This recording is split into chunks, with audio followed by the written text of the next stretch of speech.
You ready?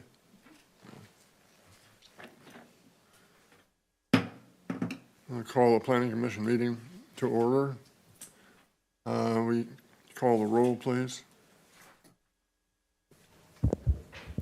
Glenn Arasi. Here. Marissa Halen. Here. Natalie Sheard. Here. Warren Jensen. Here. Terry Smith. Here.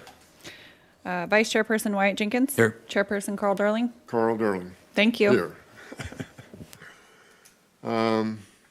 If you'll join me with the Pledge of Allegiance, please rise.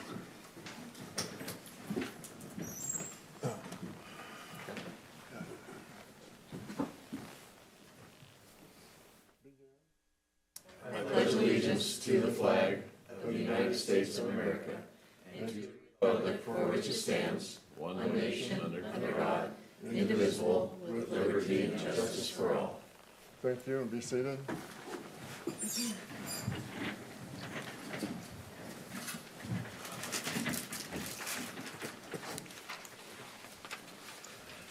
Before we begin, I think we'd like to make a little change in the agenda by moving item 4, the Ruddy Creek subdivision map extension, up to number 1, so that the people don't have to sit through the whole meeting just to get to their item.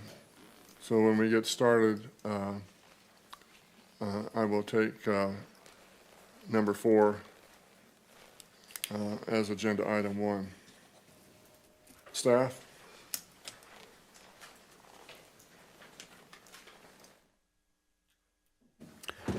Yes, Commissioners, today we have Mark Wolf, who will be presenting this item.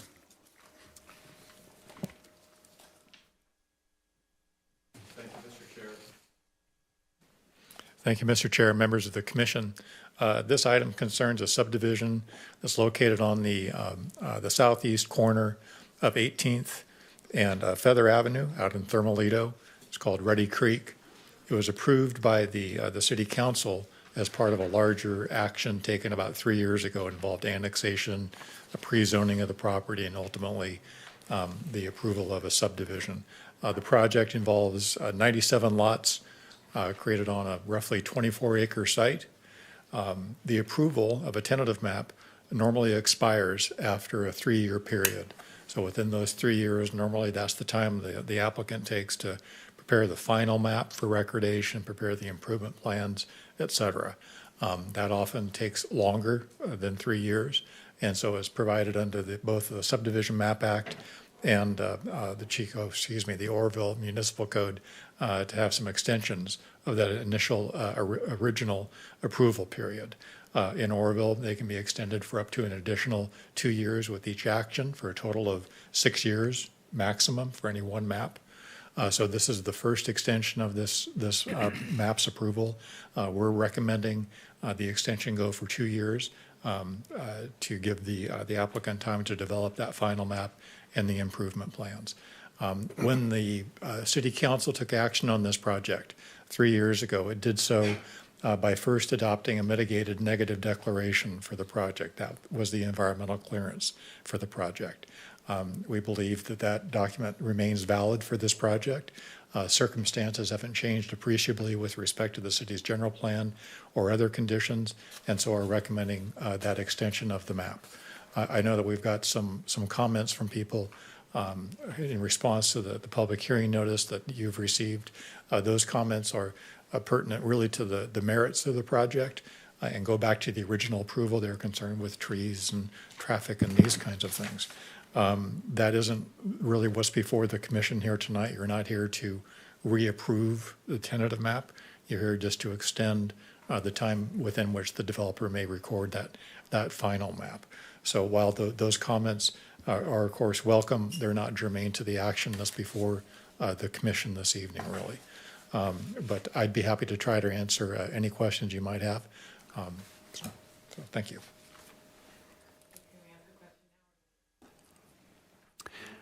You can ask them now. I would like to let you know that the applicant is here, Chuck LaFlame. He's not intending to make a presentation, but he's here in case you have any questions. And we do have at least one member of the public that would like to comment on this.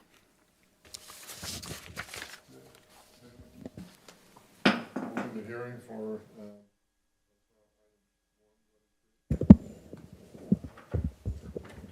staff have any additional things to say about it?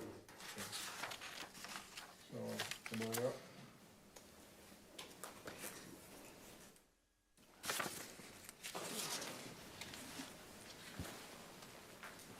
Hello, my name is Kathy Brazil, and you've probably seen me here before. If you haven't, hello. I noticed that Janet's not here. Please don't rush me. I'm trying to limit my discussion, but since I'm the only one speaking, I'm going to try to gather my thoughts real quick. These papers are a documentation that this project has come before the city of Oroville since 2006. It's been modified and changed over the years. The property owner wanted to put a trailer park on a long time ago. Then they wanted to put 197 units or something. Now they want to put 97. So the main issues, I understand we need housing. I am not anti-housing. I am not to be labeled as an environmentalist. I'm a concerned citizen. I've lived in the community for 20 years.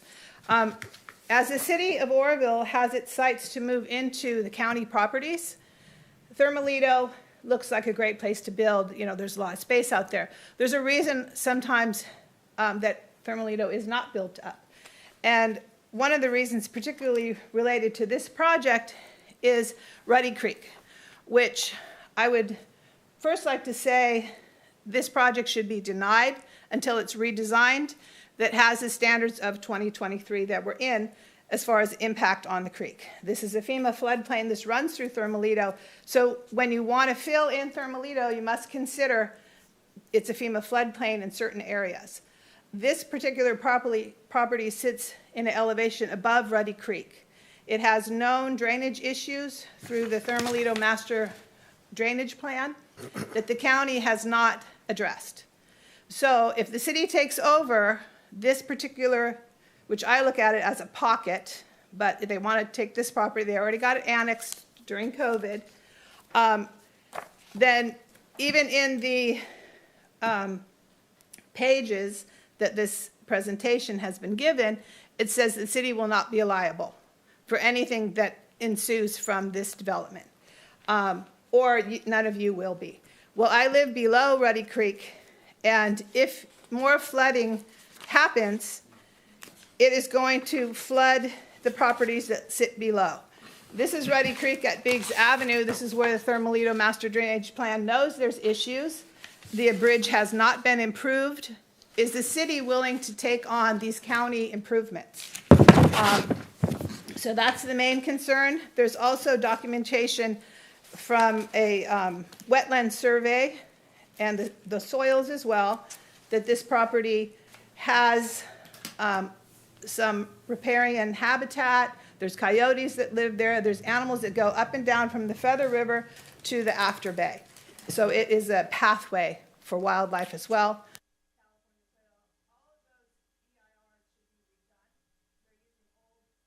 Reports for this. So I know that the oak tree. Hold on a second. The time limit has occurred. The microphone's been turned off. Did you want her to continue with her microphone? Yeah.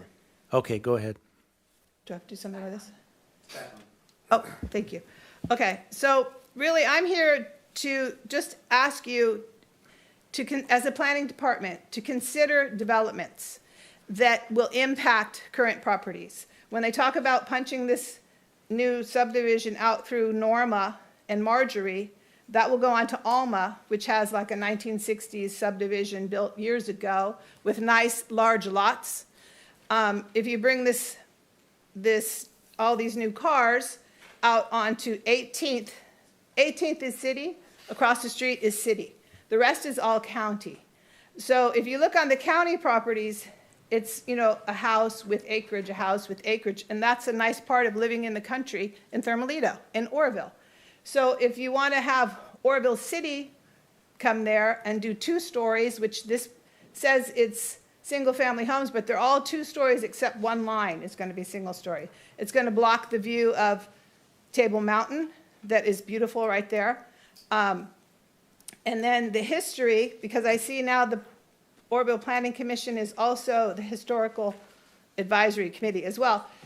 This is the Guyanda Ranch property. It has rich soils, it has a history there. We owe it to that family and that agricultural history of Butte County to acknowledge that.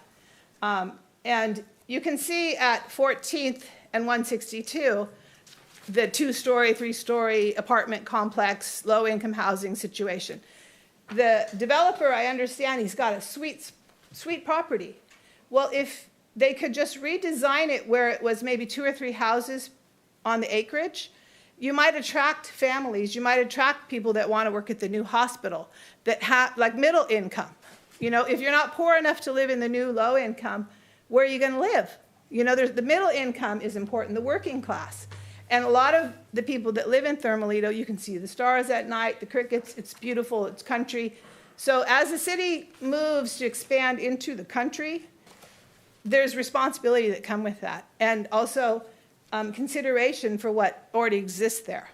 And I think that if the city wants to win over the Thermalito residents and the county residents to get eventually them on the taxes or whatever, all the services, they need to do it in a way that they're listening to their neighbors.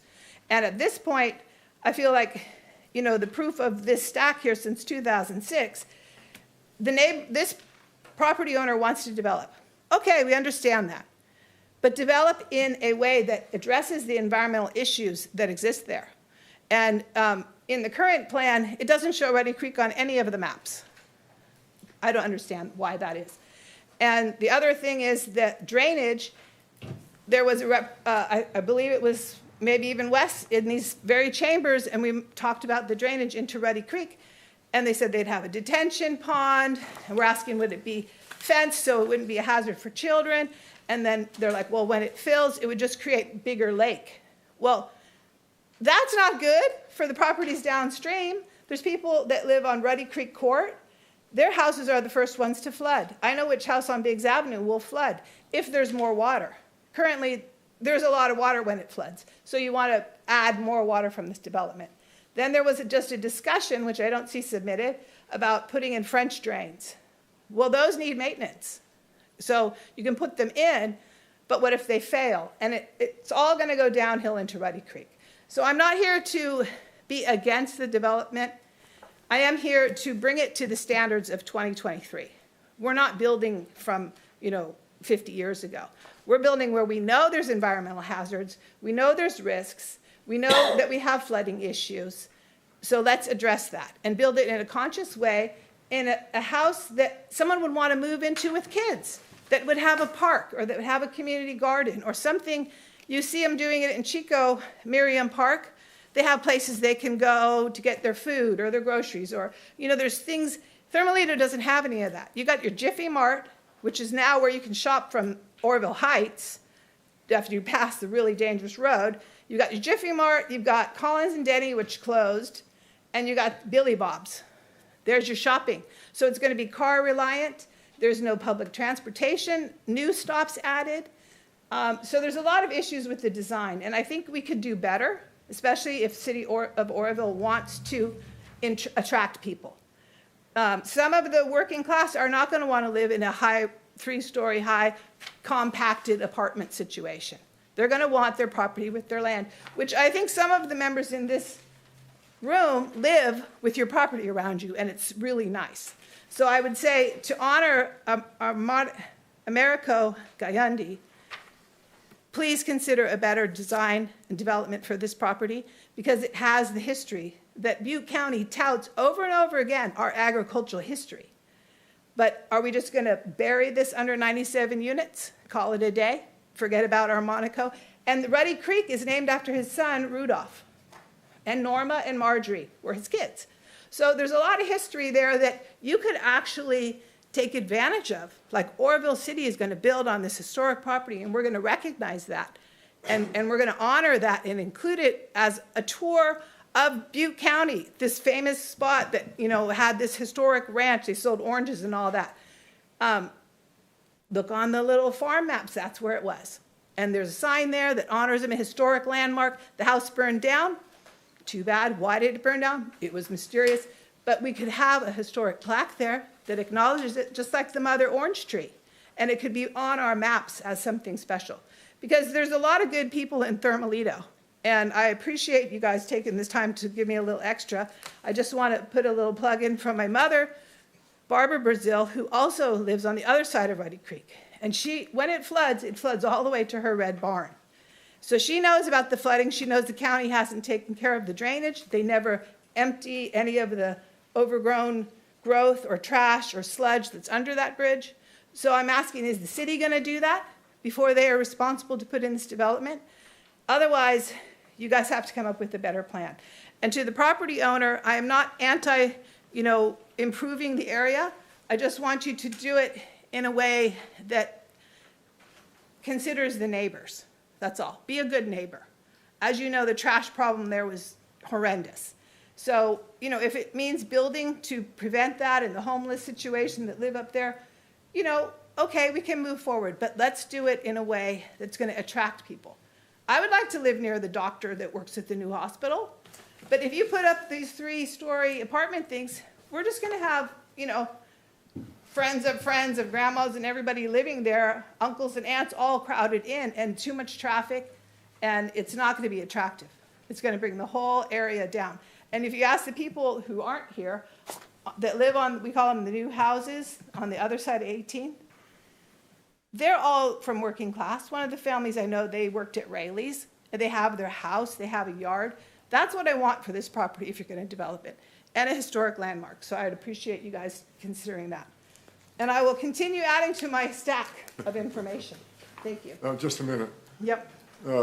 Does anyone have a question of this young lady? No, very thorough. No Okay. question? Okay, thank you. What are you needing to? All right, thank you. Staff want to add anything?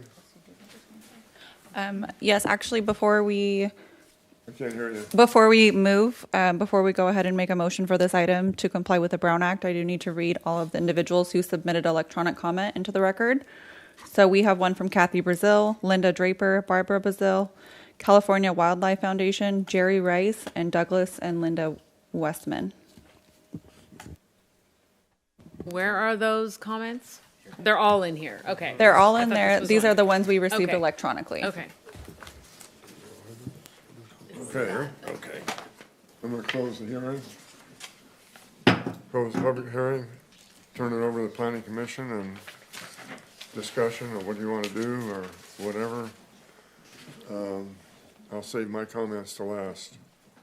Well, I know that you had directed us that we aren't supposed to be considering the merits, but yet we're considering extending things as they are right now. So actually, we do need to consider. That's kind of, to me, a big point to look at. So I want the items addressed, of course. So how would I find out what is happening for the flooding and all of the infrastructure and all of the planning that is going on to mitigate these factors? Wes, I can start off. Okay. All of that was discussed as a part of the original project approval that was granted 3 years ago. So there was a mitigated negative declaration. Yeah, what does Pardon? that mean, mitigated negative? A mitigated negative declaration What does that is mean? one of the 3 different types of environmental clearances you can get under CEQA. The gold standard, the highest standard, is the environmental impact report. The mid-range would be a negative declaration or a mitigated negative declaration if there needed to be some specific measures imposed to address an environmental impact, as there were in this case. I think there were some air quality impacts, and then tree impacts were addressed as mitigation measures. And then the lowest classification would be an exemption, a categorical exemption, which the commission sees frequently. Mm-hmm. Those are the kind of the 3 levels under CEQA. So the merits of the project, that is, does this project comply with our general plan? The zoning, does it meet our standards? Has it cleared, environmentally? That's been addressed through that original approval of the project. And unless the action is opposed in terms of a legal challenge within a certain statute of limitations, that decision stands. That is, the adoption of the negative declaration is presumed to be done. We don't go back and talk about that again. So the matter before the commission now is whether or not the commission wishes to extend the tentative map for a period of time. We're recommending 2 years so the developer can do what they need to do to get the project ready for construction. There was a thought that I just had, it just escaped me, I'm sorry, but that's kind of it in a nutshell. If there were a good cause not to recommend extension of this map, it would be something like, since the original approval took place, the city has a new general plan, and that general plan shows an arterial street going through this project site that isn't accommodated in this project. You know, something significant like that, that with a major conflict at the city level. That would be a basis for perhaps saying, you know, we probably shouldn't extend this. We have, you know, a new general plan that's showing the street, then we can't achieve that if we extend this map. That would be a basis for it. But I would not recommend that the commission go back and look at and reconsider, if you will, the action that was taken by the commission and the council previously on this project. And I think you're probably asking about some of the substantive issues that Ms. Brazil raised during her comments. There's a couple. First of all, the drainage issue that she mentions. This is the current parcel that would have the 97 homes on it right here. This is 18th Street, this is Feather Avenue, and this is the existing Cayo Vista subdivision. We're north of the airport. Highway 162 is down off the end of this. I can pan out so that you can, because it's been, 3 years now since the Planning Commission addressed this. Can you point out the creek? Yeah, I'm going to get to that. Yeah. So this is the location of the subdivision, the former farm that she was talking about, and the former farmhouse is over here. Regarding the historic plaque, you have asked about that in the past, and we have talked with Chuck LaFlame, and he's willing to do that, to put some sort of a historic notice or plaque or something there honoring the former farm. That's correct, isn't it, Chuck? Yeah. The other part of the project is this parcel here, which is called Lot A, and the maps are, unfortunately I don't have the maps I can put on the screen, but they're on pages 98 to 100 in your packets there. This is Lot A. This will not be developed. As Ms. Brazil mentioned, this part is all above the creek. This is the creek. This is Ruddy Creek. And it goes from its source up north down through this area. This area is going to remain undeveloped. There is an agreement with the Feather River Park District that once the first 25 homes are built, this will be deeded to the Feather River Park District for a future regional park, and the applicant or the developers will create some benches and a pathway system through there. The overflowing that Ms. Brazil is talking about is here, south of the project, downstream from the project, and the culverts here are undersized, and so when there's serious rain, I understand it does flood there. And we have talked to the county in the past that that they should fix that up. I'm going to recommend that we again contact the county and ask that they fix that, enlarge the culvert, or do whatever they need so that it doesn't flood, doesn't back up.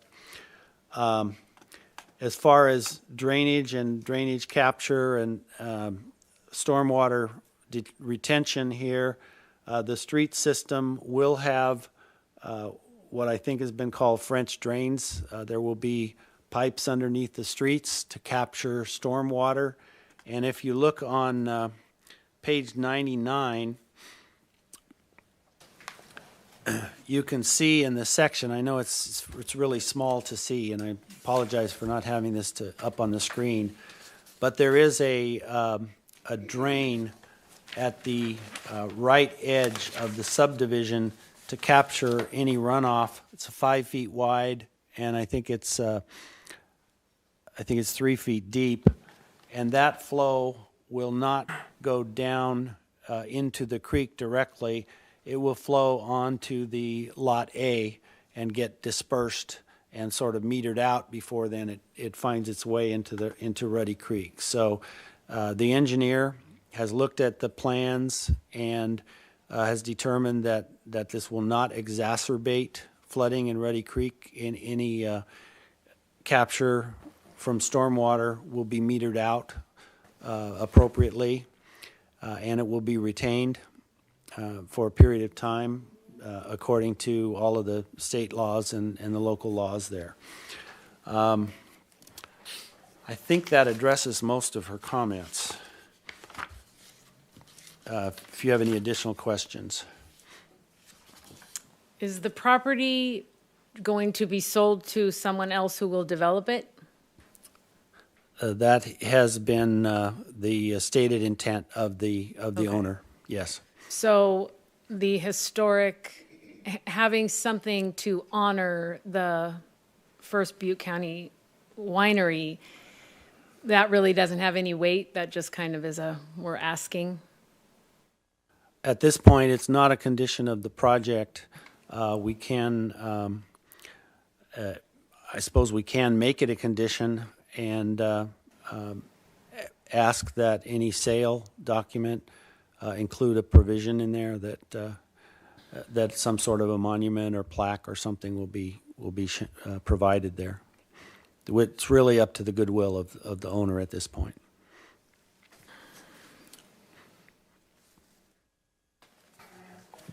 Wes, is the whole project in the AE flood zone? No. Just Lot A? Just Lot A is in the flood zone. All of this is above the flood zone. Okay, so is this in this, there's a Thermalito, Chico, Ruddy irrigation district, flood district, where some of these properties have to pay into this in the county. Actually, it's $1,000 because I know I just paid it for The Wyandotte Creek flood control. Which is it, Cole? It's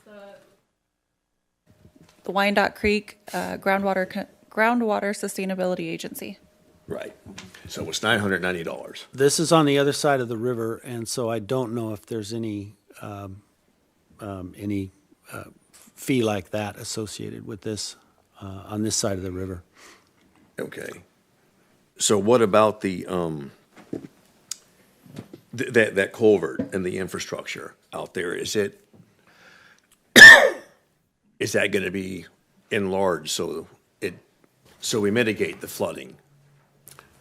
There is a larger Ruddy Creek drainage study and drainage plan. It's been 3 years since I've looked at it. You may have that in your packet there that you have, the pile that you have there of material.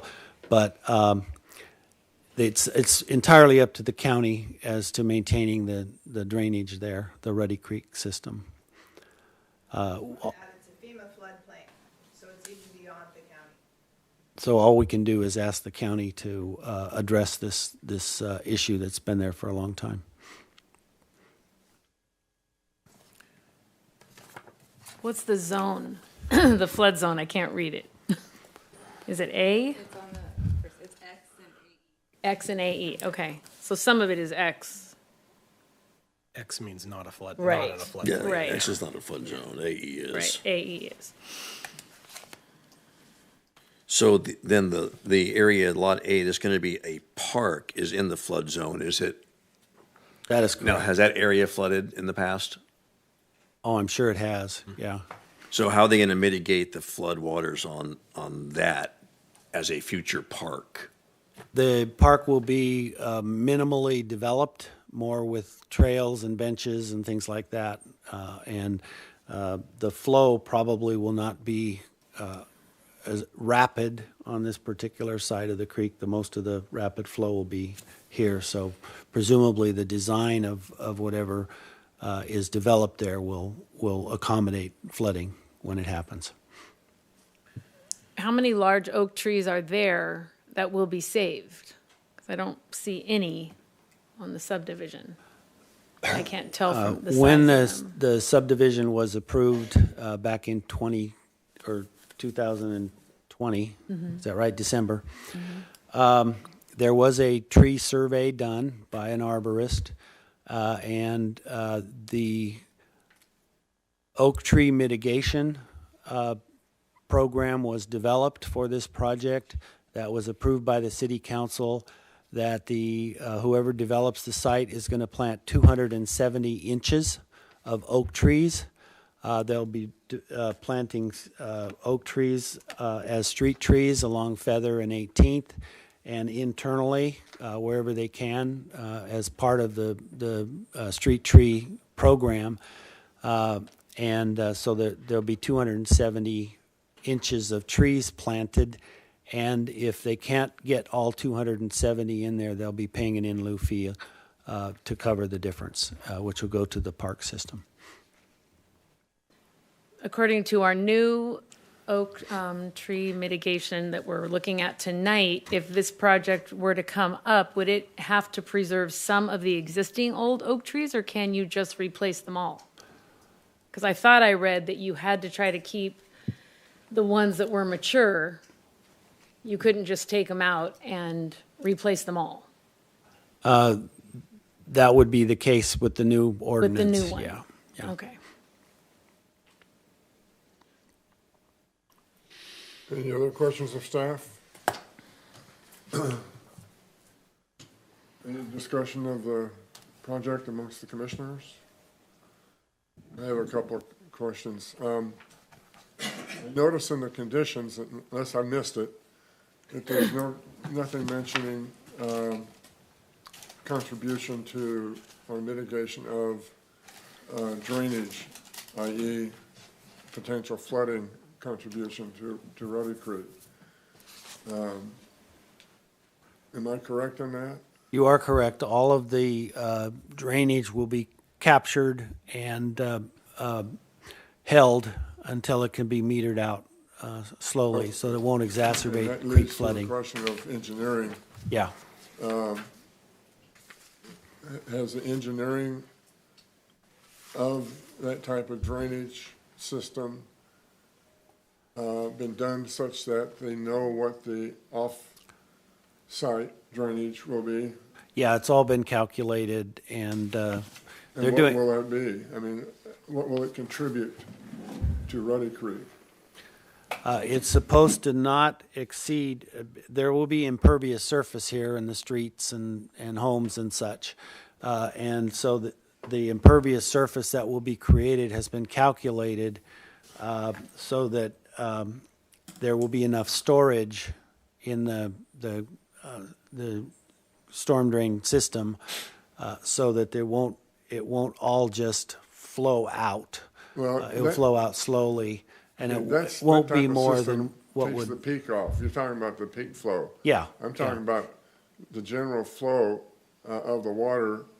Where does it go once it leaves the site? Does it get to Ruddy Creek? And what are the amounts? You know, there's going to be a lot of that system you're talking about doesn't capture and keep on site the water. It slows it down. It does percolate somewhat into the soil, but generally it's an underground drainage system. Am I right about that? I think. French I'm not an drains. engineer. Shoot. That's what French drain French is. drains, yeah.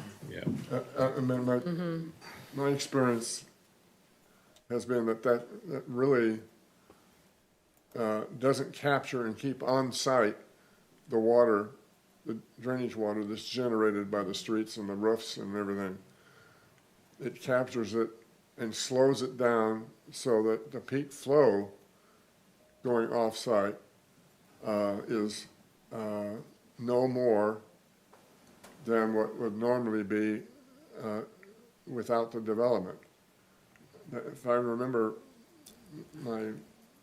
I'm not an engineer, but that sounds That's the way it's absolutely supposed to be. correct. Yeah, that's the way it's been designed. The way it sounds to me that that's not what's going on. Do we know that was the previous engineering done such that we know that when the water leaves the site, how much of it gets to Ruddy Creek, or does any of it get to Ruddy Creek, or make a contribution to the flooding? Because if it does contribute water to Rudder Creek, then there should be some type of condition having to do with flooding mitigation for the project.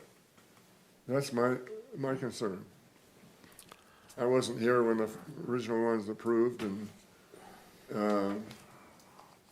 but I'm looking at this as a new project, which in effect that's what it is. Carl, Hmm? the applicant has. Yeah, just let me get my 2 cents in so you know what I'm talking about. So the actual off-site drainage, if it goes to Ruddy Creek, it's going to contribute to the flooding. And if it does that, is there a mitigation or contribution to mitigation for the project? If it doesn't, if it goes off-site but doesn't get to Ruddy Creek, then there's no problem. What I understand is that it does go to Ruddy Creek. Now, the applicants here might be able to answer that question, but that's my concern. In reading all this stuff and looking at the concerns that have been raised about flooding, logic says that project so close to Ruddy Creek would more than likely make a contribution to the Ruddy Creek flow. Now, that can be mitigated by making sure that the water going off-site doesn't get to Ruddy Creek, or it's held on site long enough for it to percolate into the ground and so forth. But there's nothing in any of the conditions that talk about the flooding. And I understand that the flooding was a big issue when the original project was developed. And so what I don't understand is why there isn't something in the project that addresses potential contribution to Rudder Creek flooding. There's nothing even saying that there is no contribution because the water doesn't get there. There's nothing that I can read. If you look at page 102 in your packet, the engineer's report, the engineer has reviewed, the city engineer has reviewed the civil drawings and the storm drain analysis that's been provided as part of those, and has put in a number of conditions for storm drainage, including detention facilities and defining how they're landscaped and how they're built, and that they will meet all NPDES and stormwater pollution requirements, both in and adjacent to the subdivision. If you also look at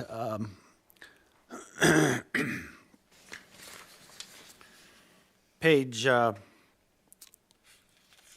99 and 100, you will see the arrows where the storm drain would be expected to flow, where the storm waters would be expected to flow. And some of it as you see, it all flows from the parcels to the streets, to that underground system, and then slowly meters out towards Ruddy Creek and also down Marjorie Lane there. Marjorie, by the way, will not be put through as a street. Only Norma Street will. And there is a comment letter. The same comment was received when it was originally approved to not open both streets.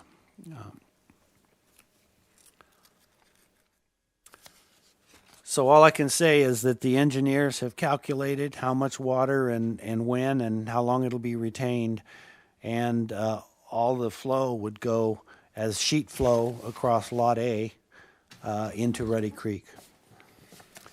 And some of it would go down Feather River and some of it would go down 18th. But some of it will go to Ruddy Creek? Yes. It's In designed the- that way. In the conditions, there's no, nothing about requiring some type of contribution to solving flooding in Ruddy Creek? Because any water going into Ruddy Creek is going to make a bad thing worse, whether it's one drop of water or 1,000 gallons or whatever. And yet there's nothing in the report that talks about how the property contributes to the solution or the prevention of flooding in Ruddy Creek. That's what I get out of reading all of this, because you read all the conditions, and I don't think there's anything that says having anything to do with flooding or mitigation of flooding or. Well, the only thing I can add is that on page 103, condition E there, 2E, it says the subdivider shall pay a storm drain fee calculated in accordance with the current fee schedule under the requirements of the Oroville Municipal Code. Yeah. So you're saying that solves the problem of the water getting to the. I'm not saying that. No, you can't say that. That's my point. That's the Okay. only thing that Well, even there- comes close, and it doesn't. The amount of water that precipitates on this parcel now, these parcels now, will still fall on the same parcels, and the impervious surface usually speeds up flow and contributes to rapid water drainage, and the drainage will be captured so that it won't be any faster than it is now going into Ruddy Creek. Yeah, that's, under the mitigation measures for CEQA, that's what is required to be done. You're not to exceed what is normal in the past. Correct. And what you're saying is the design of the system, drainage system, meets that requirement. Yes. It does not produce more off-site drainage than what is there already. Correct. And so that, in a backward way, is the answer to the question of a condition about flooding and contribution. Is that right? To the extent that I understand it, I think so, yeah. Yeah, I mean, that's what it sounds like to me. But there's nothing that explicitly, it's implied, but nothing explicitly says that in the report. And to me, it needs to say explicitly, the off-site drainage will not exceed the off-site drainage currently under the vacant parcel, and that off-site drainage amount will not contribute any more than what is already contributed by the land as it is today, and therefore there's no problem. There's nothing. Well, my understanding is that under on page 102, B2, The condition there says that the development shall conform with section E.12, post-construction water management program. And that would imply to me that It implies. it's embedded in it, that requirement is embedded in that condition. But there's no condition that translate, there's nothing in the conditions that translate that into a condition. There's nothing that translates that into a condition, is there? Other than it being a requirement of state law and regional water board requirements, probably not. It's probably not explicitly stated that way. Yeah, that's my concern. Anyway, the applicant had wanted to come on up to the podium. I have a question for Wes. Wes, on this letter from Barbara Brazil, I believe, says the property needs to be cleaned up and current fines paid. What does that mean? Cleaned up and what fines? I have no idea. Okay, and then everybody seems to be concerned with the drainage problems being solved. Is there a lot of drainage problems currently out there as vacant land? I can't answer that. I don't know. Obviously, Biggs floods at Ruddy Creek when it's when it rains hard. But I mean, is there any runoff into these existing neighborhoods from this parcel that are causing any flooding out there on the city streets or on the streets currently? I don't think so. I mean, Okay. So the project's been designed to withhold all the water. And specifically, we had, one of the options was to do a detention basin down in Parcel A. I think on a previous plan, we had that down there. And that was gonna take care of all the flow coming down. This time, we decided not to put a detention basin, but go ahead and design it within the storm drain system of the subdivision itself. There is water that will come down, and it drops down on the sloping part into Parcel A, where it'll just dump out onto Parcel A and stay on Parcel A. It does not go out to Ruddy Creek at all. Parcel A is actually below grade from Ruddy Creek. When Ruddy Creek starts flowing, it flows into my parcel and fills up there, and it detains it, and then it perks down afterwards. So the problem is where Miss Brazil's house is. Her house is right there at, what's the street? Biggs. And that's a choke point. That's what causes everything to back up upstream. That's where the problem is. It isn't from coming off my property or anybody else's property. And clearly, we've got it designed, that was a requirement. Design it so that you're not gonna, that's always been, every plan we've ever had has been to not impact Ruddy Creek, so. Are you aware, I think I remember a study being done several years ago about Ruddy Creek and its drainage system and what needed to be done to improve it, like enlarging the culverts under the roads and all the rest of that kind of stuff? Biggs is the big one. That's Biggs is the problem. Yeah. And you're not gonna, nothing is gonna be resolved until Biggs is resolved. But that's, can't be, one subdivision's answer. I mean, that's a. No, but it's a long-term contribution of a lot of subdivisions. Well, you have to design them so that they don't contribute any further to any flooding. And that's what we've done. Okay.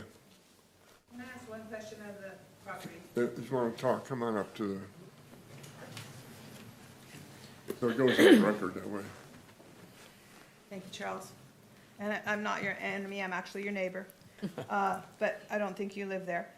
I just want to say the original plan that was approved, it says page 59, 10A, number 3, stormwater. The site is located adjacent to Ruddy Creek. Stormwater runoff will be directed to a new collection system and directed to a detention basin where stormwater will then be directed to Ruddy Creek based on the final design of the stormwater detention plan.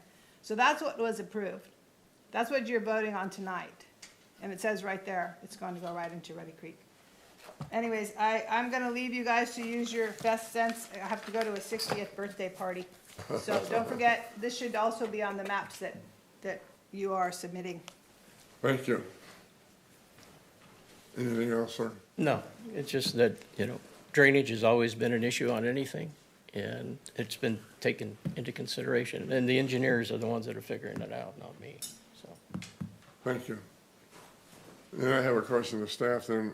Is staff aware of that study that was done and what it means in terms of our county contribution to the need to,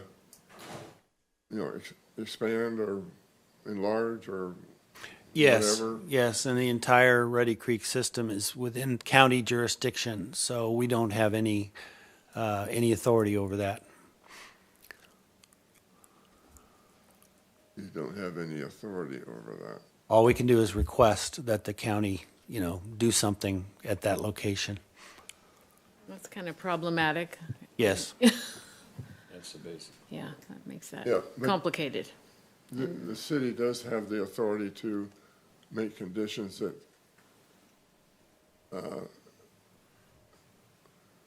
help solve the problem, even though the problem is a county problem. And you have the right to say to the county, look at, we're contributing to the problem. We're not responsible for the drainage in Ruddy Creek, but we would like to help or contribute to solving the problem since we're a contributor to the problem. We can certainly do that. We'll reach out to the county and find out what and when that can be improved. I would like to see that type of communication take place and create the possibility of conditions on future maps that also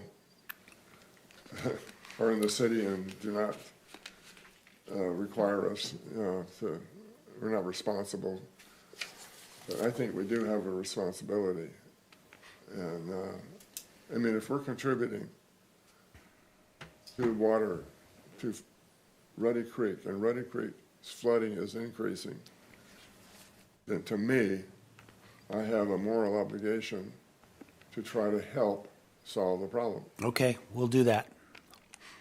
We'll reach out. And I'm telling you now, the next subdivision that comes in, that's in the city, that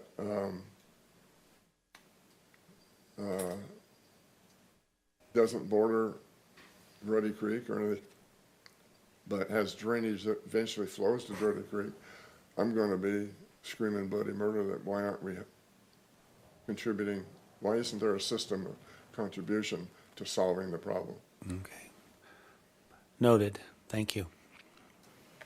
That's all I had. Any other discussion?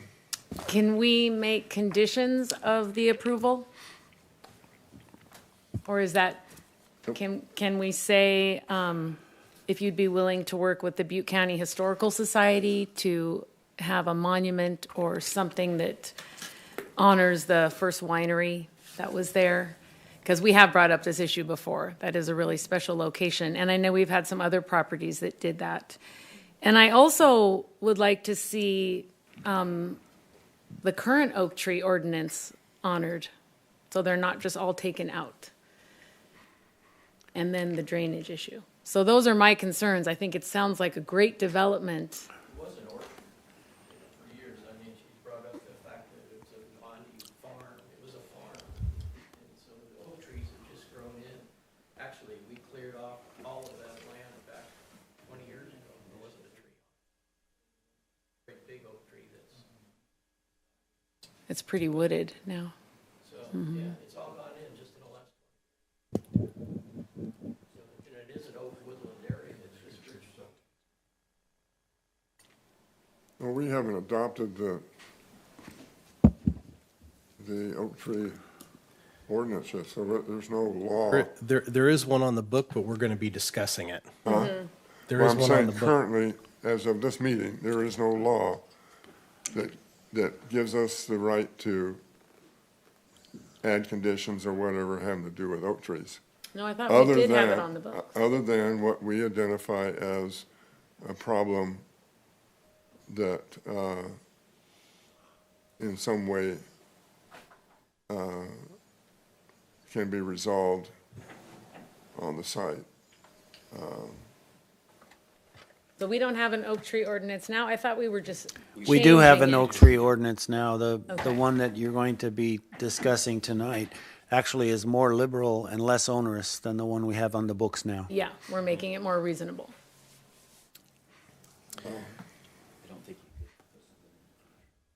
Right. Yeah, we're not going to go to ex post facto ordinance here. I'm not going to go that direction. I'm just going to make a statement that I wasn't in the planning community 3 years ago when this went through. I had read about it. There was a lot of discussion. I'm going to respect the legal findings at the time of the mitigated negative declaration, which to add to your explanation of it, it's that it's a finding of no significant impact, quote unquote, as long as certain projects are conducted that would mitigate any impacts that would happen if they weren't to take place. So that's Yeah, the mitigated negative declaration is almost self-explanatory. It's Nothing conditions, required. it's the conditions that are added that makes the project less than significant. But they're met. but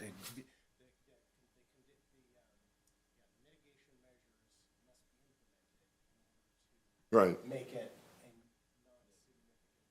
right. quote unquote. And so the question is the project doing that? Okay. Any other discussion? And ready for a motion in a second? I move to approve item 1 as stated on the agenda. A second. We have a motion and a second. Any discussion on the motion? Go ahead. May I just make sure that the intent here is not item 1, but item 4, which is being taken as item 1? Okay. That'd be, okay.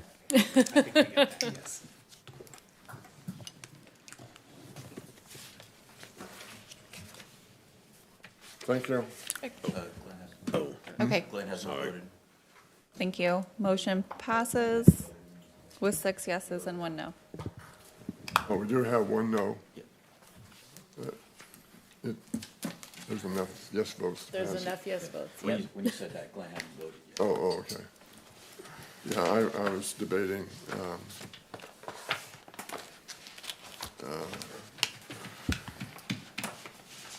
anyway, I was here, and we spoke about it a yeah, lot. yeah, we did, yeah, I remember. And, me personally, I didn't do as much as I should have done at that time. It's pretty hard to make up now. Right. So I'm kicking myself in the rear, because I could have, yeah, anyway. Good to have new housing, that's for sure. All right. I'm sorry? Did you get a packet? You can see better. I'm like, I feel bad. Oh. That's all right. Oh, Am I missing something that down here? No. No. You must have good eyesight with those glasses on. I don't have my glasses, so I don't have good eyesight. All right, Back to 1, is that where we're headed? open the hearing for item 2, the Oroville Rescue Mission establishment of a homeless shelter. Staff? once again, Mark Wolf will be making the presentation. Thank you, Mr. Chairman, members of the commission.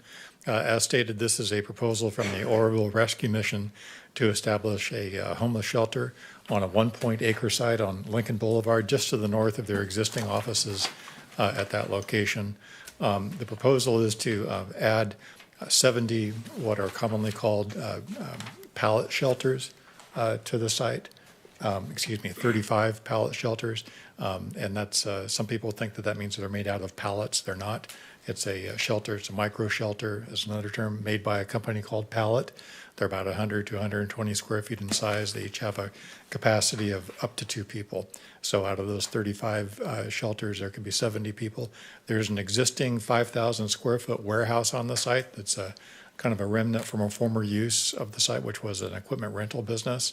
That would be converted into a dormitory for another 40 individuals.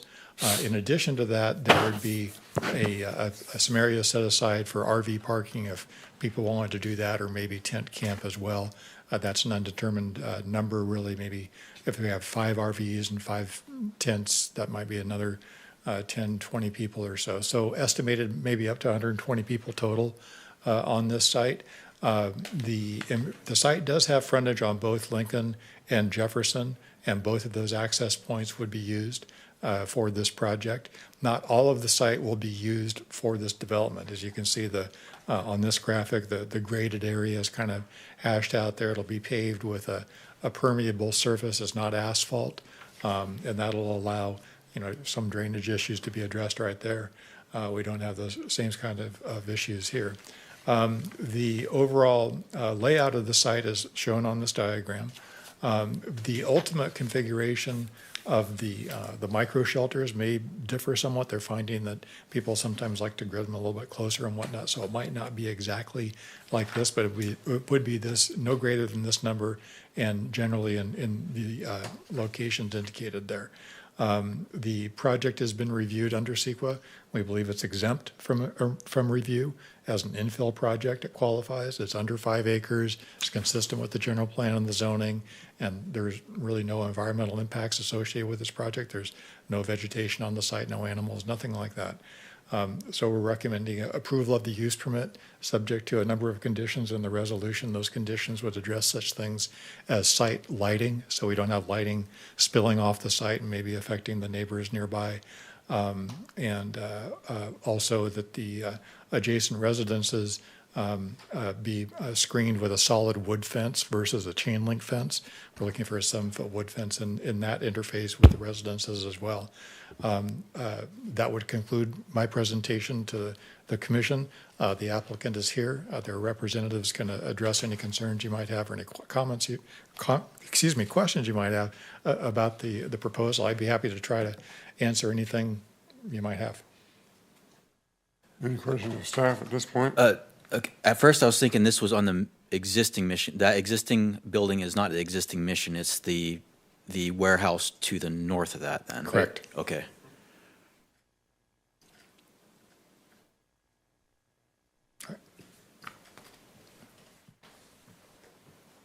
Could you pull up an aerial of that, Wes? I'm just interested to know what it looks like on how it connects to Jefferson.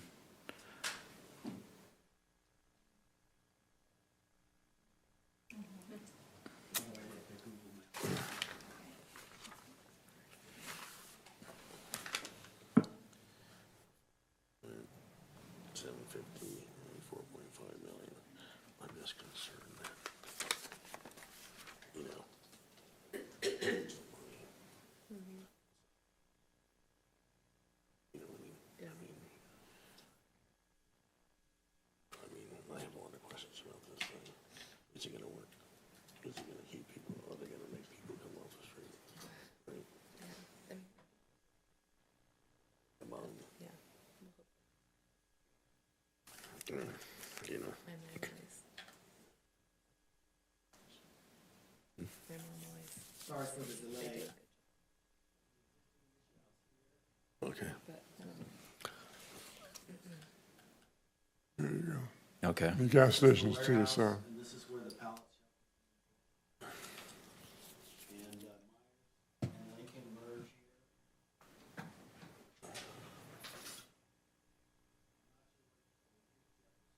here. Yeah. All right. That should help. I know there's a lot of seems to be parking issues, so that should solve some parking for the mission too.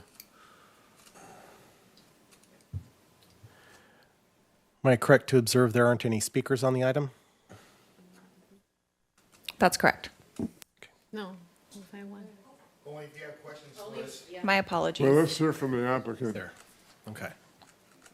He said if we have questions. Huh? He said if we have questions.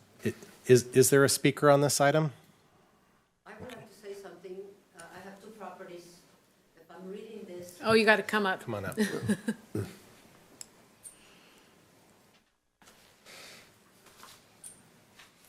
my name is Alicia Cuevas, Cuevas. I have two properties. If I understand this, this project is right behind my house, my houses. Now, the people that live there have two children. I could just see the children picking up a needle and says, "Mommy, look what I found." They're little, they're young. Yes, you're gonna have a wood fence. How high? 30 feet high? As it is, we already have a parade of people walking back and forth, all through that area. I have another house on Spencer. I know it doesn't matter with this, but that tenant cannot even leave his lawnmower out because it will be gone the next day. Everything, a shovel, a plain shovel that he left, they took it. So, yes, I'm sorry for the homeless. I'm 81 years old. I'm still working. Why? Because I don't ask anybody for anything. Nobody in my family has been on welfare ever, thank God. But I would hate to see children in danger. But I heard in the news that the people that are doing this project are going to be breaking ground at the end of the month, the next month of November. So it doesn't really matter what we say here, does it? No. Good luck. But I think other people have rights too, besides the homeless. Thank you very much.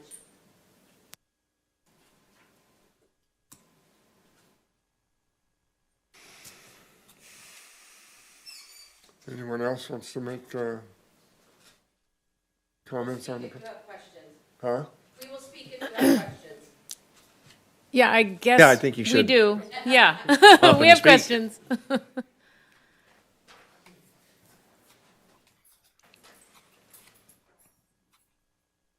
Good evening, Susie Cockums. I'm a consultant working with the Oroville Rescue Mission and the City of Oroville on this project. Hi, my name is Alan Dykes, and I am the director of the Oroville Rescue Mission. So to address her concerns, I have the same concerns about the homeless population anywhere they are in the United States. The one thing that I can say about this project is that, we're going to be cleaning up an encampment area, which is a pretty broad area within the city. That's what this funding is targeted at doing. And we're going to be bringing those folks if they want. It's not a requirement. To this project for basic needs: shelter, food, clothing if they need it, laundry, shower facilities.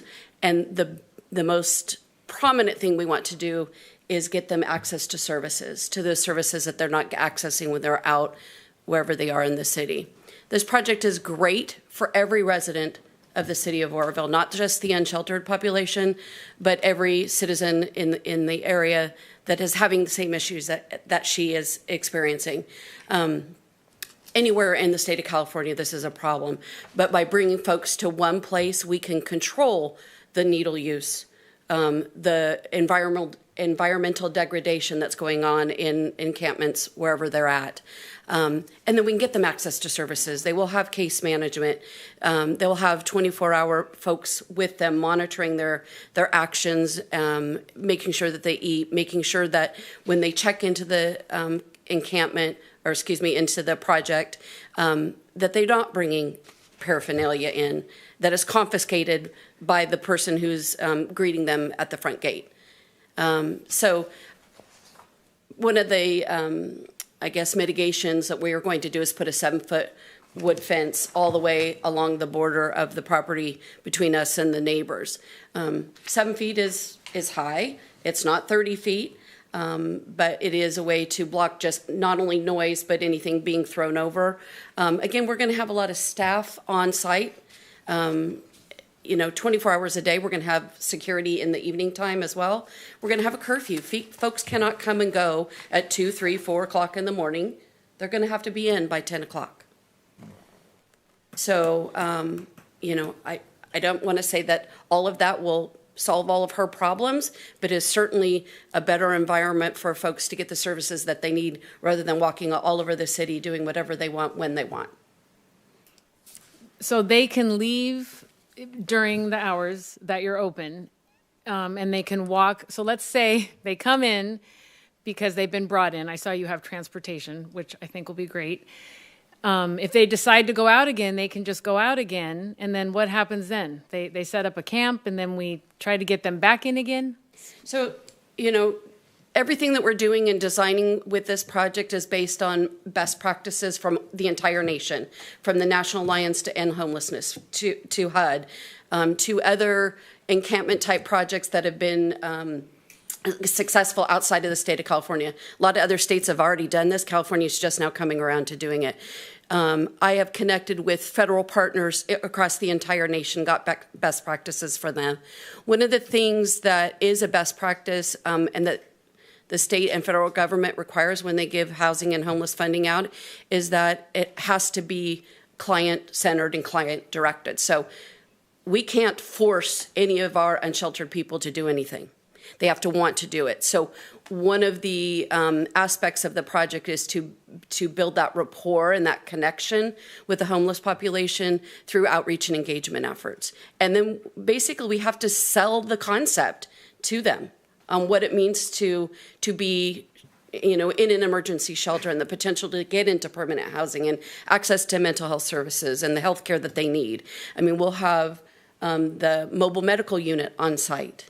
We have 7 or 8 offices designed for behavioral health staff, for SUD and sober living counselors to be there. I mean, we have a plethora of services that should entice folks to want to be engaged in the project. Well, one of the things that I think I understand about it is by having this, they can't live on the streets.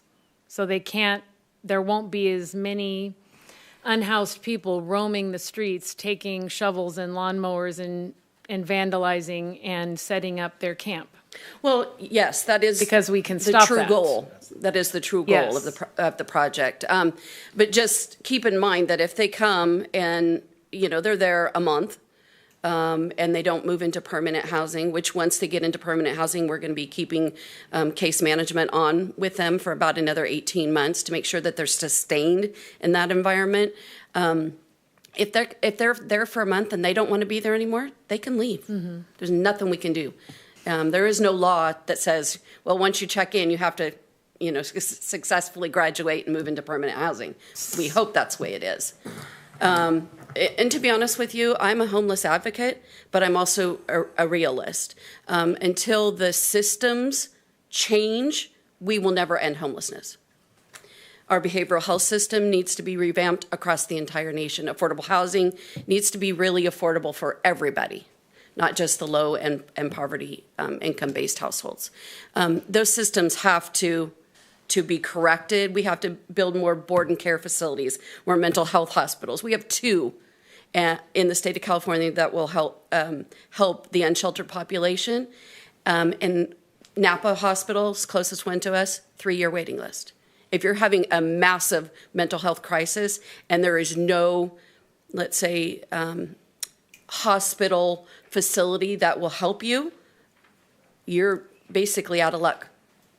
And that is a system that's broken. Yes, I agree. But the bottom line is for that little neighborhood right there, they will have more increased traffic of unhoused people going past them because of their vicinity to this. Is there anything that can help mitigate that or anything that can help, or what are you doing to, in any way that make it so it's not so difficult for them in that little neighborhood with those kids? Well, I don't honestly anticipate that we have, 120 people at this project site all at one time. I think it will be an ebb and flow. So I don't think it's going to be that massive influx of people all at once and 120 folks be there all at one time. The existing Oroville Rescue Mission is directly to the south. That traffic is already there. Yes, we will have more folks potentially walking or being transported out and in. I don't have the answer to all those questions, but, we're not going to be allowing folks into the project that are, pushing a lawnmower with them that they just took from the neighbor or anything like that. We're also going to provide staff that are going to counsel folks on, being a good neighbor. We've instituted a good neighbor policy with the city to ensure that if those folks have issues or concerns, that they bring it directly to Alan and his team, and we, mitigate and address it immediately. The neighbors. Okay, Anybody. Perfect. That's Yeah. what I was saying. Neighbors, that anybody, just seems yeah. like that needs to be. And we've partnered with code enforcement and the community navigators that are going to partner with Alan's outreach and engagement staff. So we're all teaming together. And with that outreach and engagement team, it also involves the housing authority and their housing navigator. So there's a large group of folks that are working together and in tandem to address the needs and engage those folks in the encampment area to come to services. So it's really a great project. I've been in this line of work for 27 years, and I have never in my 27 years and all across the state of California seen something come together and so well supported by the county, by the city, and by the state of California, who's now funded it twice. Yeah, I saw that. You want to add anything? I have a question. Who's going to pay for all the babysitting for the people? How does it get paid? And who pays you? Who pays me? Whoever's in charge of this lovely program that you have put together. So this project is funded by the state of California, $4.4 million. The city of Oroville put in $750,000. The county of Butte put in $500,000. And then we're still raising funds for rapid housing, which is the component that will move folks out of emergency shelter. Taxpayers are. Yeah. Isn't that charitable? That's very charitable on your part. Thank you. Did you want to add anything? I think that we just need to understand that we need to do something that is not going to solve everything, but it's definitely a step in the right direction. We have been doing this since 1964. We started out as a soup kitchen on Montgomery Street. They had to move in the 70s because they didn't want the soup kitchen down on Montgomery Street, understandable. And so we've moved, and during the times we have evolved, the Rescue Mission has evolved as the needs of the community has increased. And this is where we're at right now. The reason why the Rescue Mission is doing this is because there's a huge need in the community. And so we have actually began to revamp all of our internal policies and procedures to benefit everybody, ourselves and our clients and the community. And so it's not a one-sided thing. It is for us to be able to walk the streets and hopefully be able to walk the streets and it be safe. We're not going to solve everything, but I think that we're in the step in the right direction. Yeah, and I know that. My paper there, may I? I think I left my little blue paper. I think you handed it to Yeah, him. this is mine. You handed Did it to I him. give it to you? Thank you. I'm gonna be- So one of the aspects that a lot of people ask me about is why this location? Well, this particular project, it's right next door to the current mission. That's a great place to put it. Share resources and staffing across both projects. But federal and state funding that serves this population requires that they have walking distance, reasonable access to public services. We can't take this and put it out in Timbuktu because that's where everybody wants it, away from their neighborhoods. Federal law says that we have to put it within 2 miles of public services. And what I mean by public services, the welfare office, social services, the hospital, the grocery store. Buses. but transportation, well, we can tackle part of that with having a transportation aspect to it. But you can't put it out in the middle of nowhere, which is where everybody wants it. So this is a great location and can share resources with their original mission. Currently, the B line actually drops off at 4250 Lincoln. So they actually pick up and drop off right there, or right down the road onto Marysville Baggett. There's also a stop there. So we're already using public transportation to be able to bring people in and out. It is probably not in the budget, but I would like to see a block wall or some kind of a solid wall between you and the property and the properties. Otherwise, did you plan on putting the fence on the property line or setting it back a foot so there's like a buffer between the two fences? Yeah, we're actually, we're going to have to talk to all the neighbors before, I mean, we budgeted for the 7-foot-high fence, south of Jefferson Street between our property and the neighbors. We didn't budget for a concrete wall. But we have to talk to them because there's already a fence line there. Do they want us to remove that and put the new fence up, or just butt the new fence up to what's already existing? So yeah, I mean, if I lived there and even that was an apartment complex or anything, it's going to have a lot more people, and I have young children, and I wouldn't want them talking to people through the fence. You know, it's different than a residential home. It's not going to be. I know. I'd like to see some kind of buffer. I don't want to see somebody sticking their fingers through the fence. A wood fence. Yeah, and that's why I'm thinking that we might put our 7-foot fence up behind the existing fence, so there is that a foot buffer. Double layer. Yeah. Even if these people have pit bulls, you don't want somebody sticking their finger through, thinking there's a dog there and getting bit. Both ways. Absolutely. I'd just like to see some sort of a buffer. Okay, appreciate that. How long can they stay there? Up to 2 years, but that's not our goal. Our goal is 6 to 9 months, depending on how many barriers they have. And then the backside of that is we have to have affordable housing for them to move into. So one of the barriers that many of them have is actually having an income. Okay, so it's going to take us time, and we're going to work through funding from the county. It's an HDAP program, Housing Disabilities Advocacy Program, to get folks assigned an advocate to help them get Social Security disability if they have a disability. So, that sounds like it's for like actual down on their luck homeless people, not drug addicted people, right? Those are all a lot one and the same. So, my concern is that, if they can stay up there for 2 years, up to 2 years, they're going to come there, eat, take a shower, whatever, leave, go do their drugs, and have a place to sleep for 2 years. Are they going to be drug tested there? So they'll also have a housing case management plan they have to be following. It's not going to be a flop house or freeloaders. Well, is it going to be enforced? Are they going to drug test these people who stay there? I'm going to leave that to him.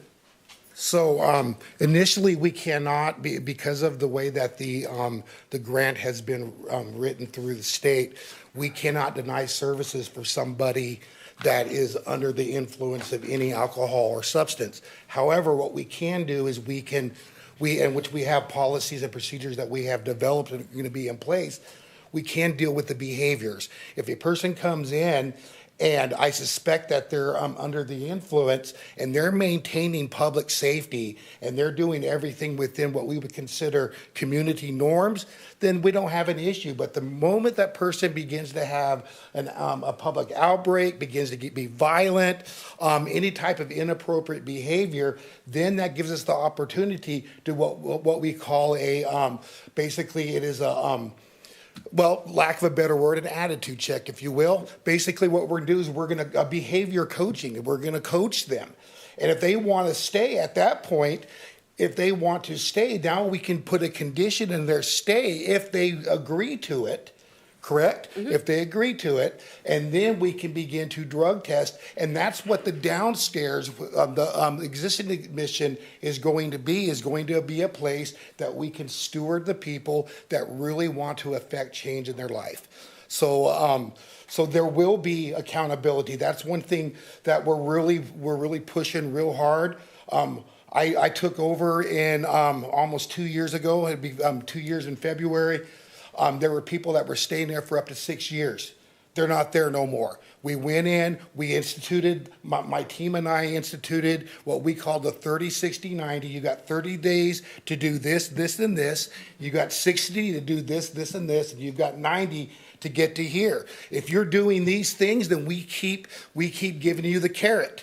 If you don't do these things, then we back off the services. And then if you're going to be service resistant, then hopefully the police will be able to, they'll be able to deal with that, because usually it's related with criminal activity. Yep. There is a difference between homeless and criminal activity. There are just as many criminals in the houses as there are in the streets too. So we got to make sure we distinct that. But yes, we're really out to help the ones that want the help, that need the help. And I'll be honest with you, when I was doing the point in time survey, I surveyed about 100 people. Only one said that they chose to be homeless. Only one said that they wanted to be homeless. That same person said they did not want any of the services.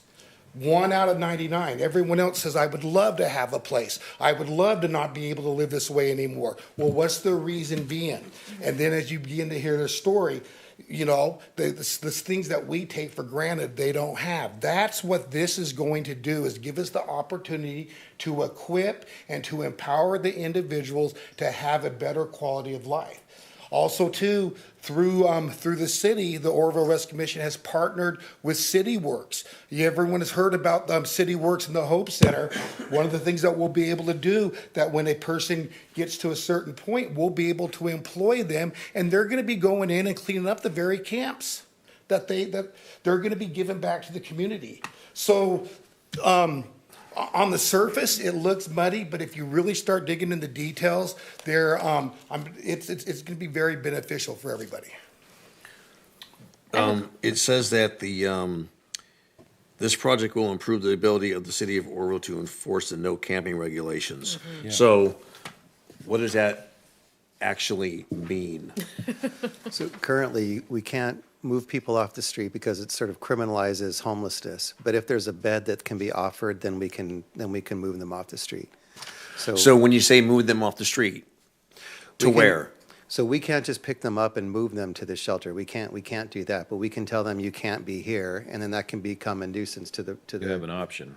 Yeah. Right. It gives them an option, but it gives them a place to go. You can tell them about the options. You can tell them about the options. Make them use the options. Right. Choose it. Okay, so that just means so I've had a homeless person set up camp on my lot behind my office. And actually called the police 3 times in one day. And they say, we can't do anything with it. Right. Can't move them along, can't do anything. We can ask them to leave.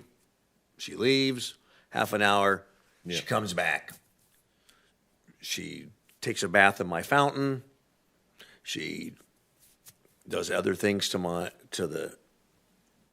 she takes off her clothes, runs around. So clearly we have an issue here. But I'm afraid that this is just not going to fund it. If you can't drug test these people, this is a waste of time. Because that's the issue, from what I see, mostly. And if we can't move them along, or it's just going to become a place where, more people are going to come here just to get the services and go off and do drugs and maybe come in, just like you have the Haven of Hope or whatever it is, they do the washing machines and the showers. I mean, that's all they do, is they come in there, they do that, they do the drugs, they leave needles. I had syringes left on my back patio at my office. It's an issue. So unless this is really going to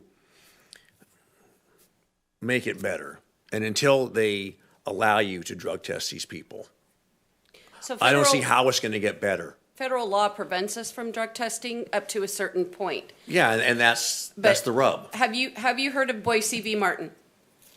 No. So we belong to, correct me if I'm wrong. Right.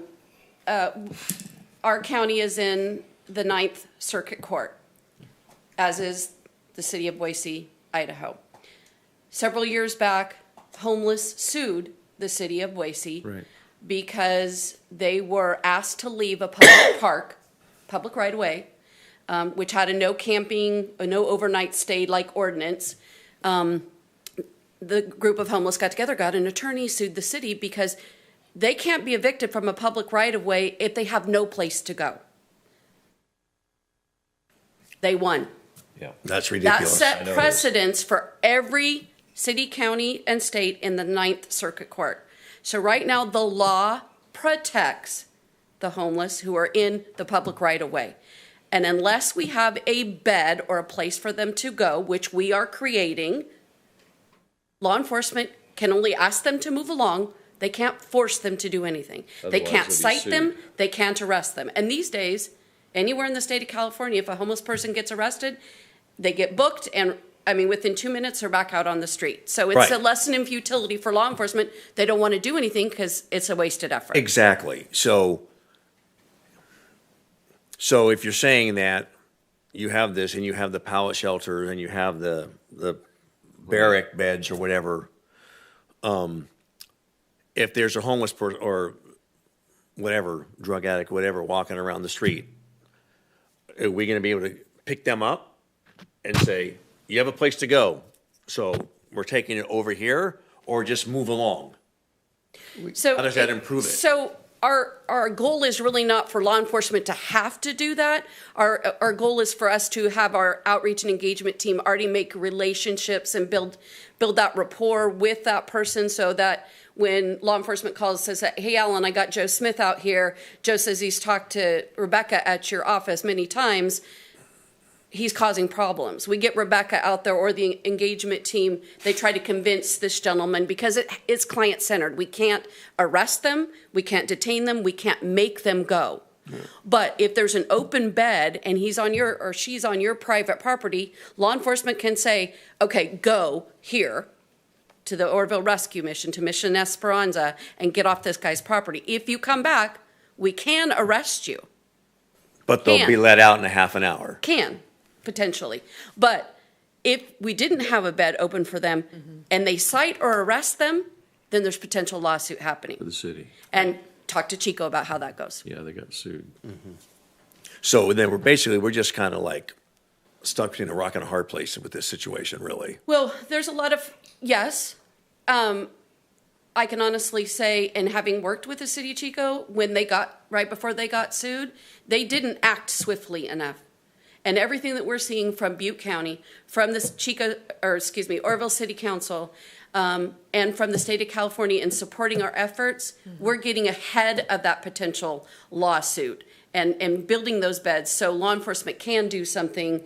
The folks that are complaining in the community will hopefully see some relief. And the unsheltered and the vulnerable and the drug addicts, however you want to characterize them, will get the services that they need. Will we end it? Will there still be folks walking on the street? You bet, because that's their right and the law protects them. But walking's the key word. Yeah. Not camping Can't camp out. on the street. Yeah. It's a macro problem that this isn't going to solve, but this puts a step in the right direction. Absolutely. Right. I mean, but if you make it to where it's, it's a little harder for them to just, say no to it, where there is some ramifications to, staying out and camping in the street or sleeping on the overpass or, a lot of them have dogs. Are you guys going to be taking their dogs with them? Yep. We do. I mean, no, they can't bring in 5 dogs. I know, but a lot they of them can have bring in dogs, a dog. right? Yeah, and that's built into the whole program because that's a reality. I don't care where you are in this country, homeless folks have pets. Right. Oh, yeah. So do those ones, are they excluded? No, Or they can bring come their in pet. And they can bring the pet with them? Mm-hmm. Yep. Not 5. No. But they've got a dog, they could bring the dog. So- But there's parameters even to that. I mean, we have a whole set of policies. They have participation agreements. They have a housing plan they have to do. If they've got a pet, they have to follow these parameters for the pet. If they're in the dormitory, it's different rules than if they're in a pallet shelter. There's going to be a dog run, a place for the dogs to be, so the dogs get exercise. We're working on getting a vet to come and do pro bono services there. Yeah, that's a good idea. Or at least low cost for certain services. So, Yeah. excuse me, one of the misconceptions is when the public hears that we're saying low barrier, they think that we're lowering standards, and actually we're not. The barriers that we are lowering is to get people to be able to entice them to come to the shelter. Before, you weren't allowed to have a dog. You weren't allowed to have any sort of pet, and you were turned away.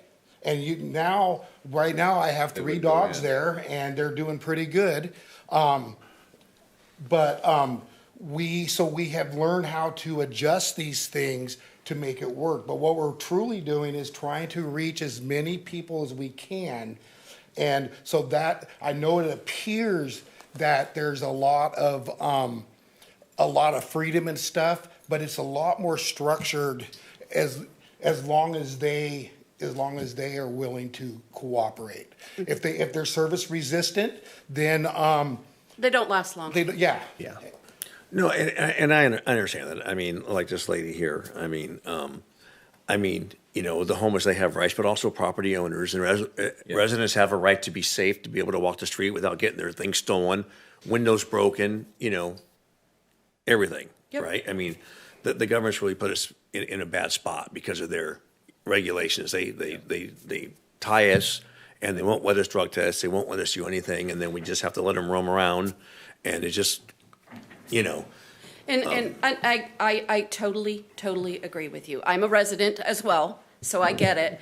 I think there's a lot of advocacy on the state level for our local laws to change and allow us to hold folks accountable. That hasn't come to fruition, but there's a lot of advocacy going on to do just that. But it really has to start at the federal government, because they're the ones that are sending boatloads of money down to all the states. And California's got the largest homeless population, so we get a lot of that federal funds, and that's by California's own fault too. Okay, I mean, Yeah. they had some. It's just anyway. Well, we've enabled that, and Boise v. Martin, in my opinion, is an enabling court decision that came down that really ties public officials and law enforcement's hands to protect all residents and public rights of ways and environments where they're in encampments that are degrading land and trees and you name it. So couldn't agree more.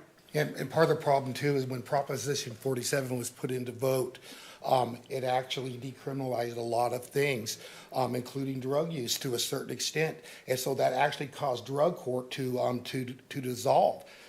10 years ago, our place was full of people that needed recovery and wanted recovery, or maybe they were court ordered. And so it was a total different clientele. But now the accountability has been taken away because of that. Now you hear about care court coming in, and there's all sorts of things with that. I've got mixed feelings on it. I don't think that's the answer to it either. But I think if we can continue, we already are on the streets engaging the individuals.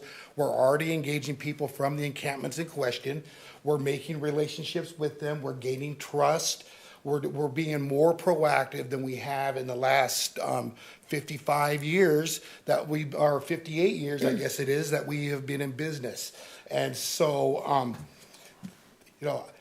I don't know what else to really say except for that we are trying to take a step and be proactive and be creative in some of the solutions when we do get handcuffed. And I think this is a pretty good solution for that. Can residents contact you directly? Like if you're dealing with something like Glenn's dealing with, or someone's on your property, do you send out transportation to go try to help people and talk to them, or do you have to go through the police? So right now, what we do is we do operate with the police, but also 211 is a public information hotline. If people sometimes they call that, 211 calls us. We send our outreach team out, and then we evaluate the situation. Sometimes they come back with us. Sometimes it's not. It's just not what they want. But so there are some different ways, and we're actually working on a new website where we can have more communication with the public, so that we can handle these a lot more swiftly. So more than likely, once that's done, we'll have a place for folks to comment on things that will go to one person to handle versus having to call law enforcement. This population, the unsheltered population, are frequent utilizers of public services. We're trying to streamline that the other direction where we're not bothering law enforcement all the time, that we're taking that some of that burden on to the best of our ability. And also too, if our resource and our counselors and our case manager are all working the way that we intend to, they're not going to leave the premises as much as you think, because everything will be there for them. We'll have welfare down there. We'll have the different, we'll have people there that can help them fill out applications and different things so that those services can be taken care of immediately. You know, one of the things that we do is every Friday we drive our clients down to the DMV so they can get their ID. And so we probably do 5-6 people every week. That's usually the first step, the first barrier, the greatest barrier that keeps everybody from being housed. And so, we're doing all sorts of different things to be able to remove barriers. Yes.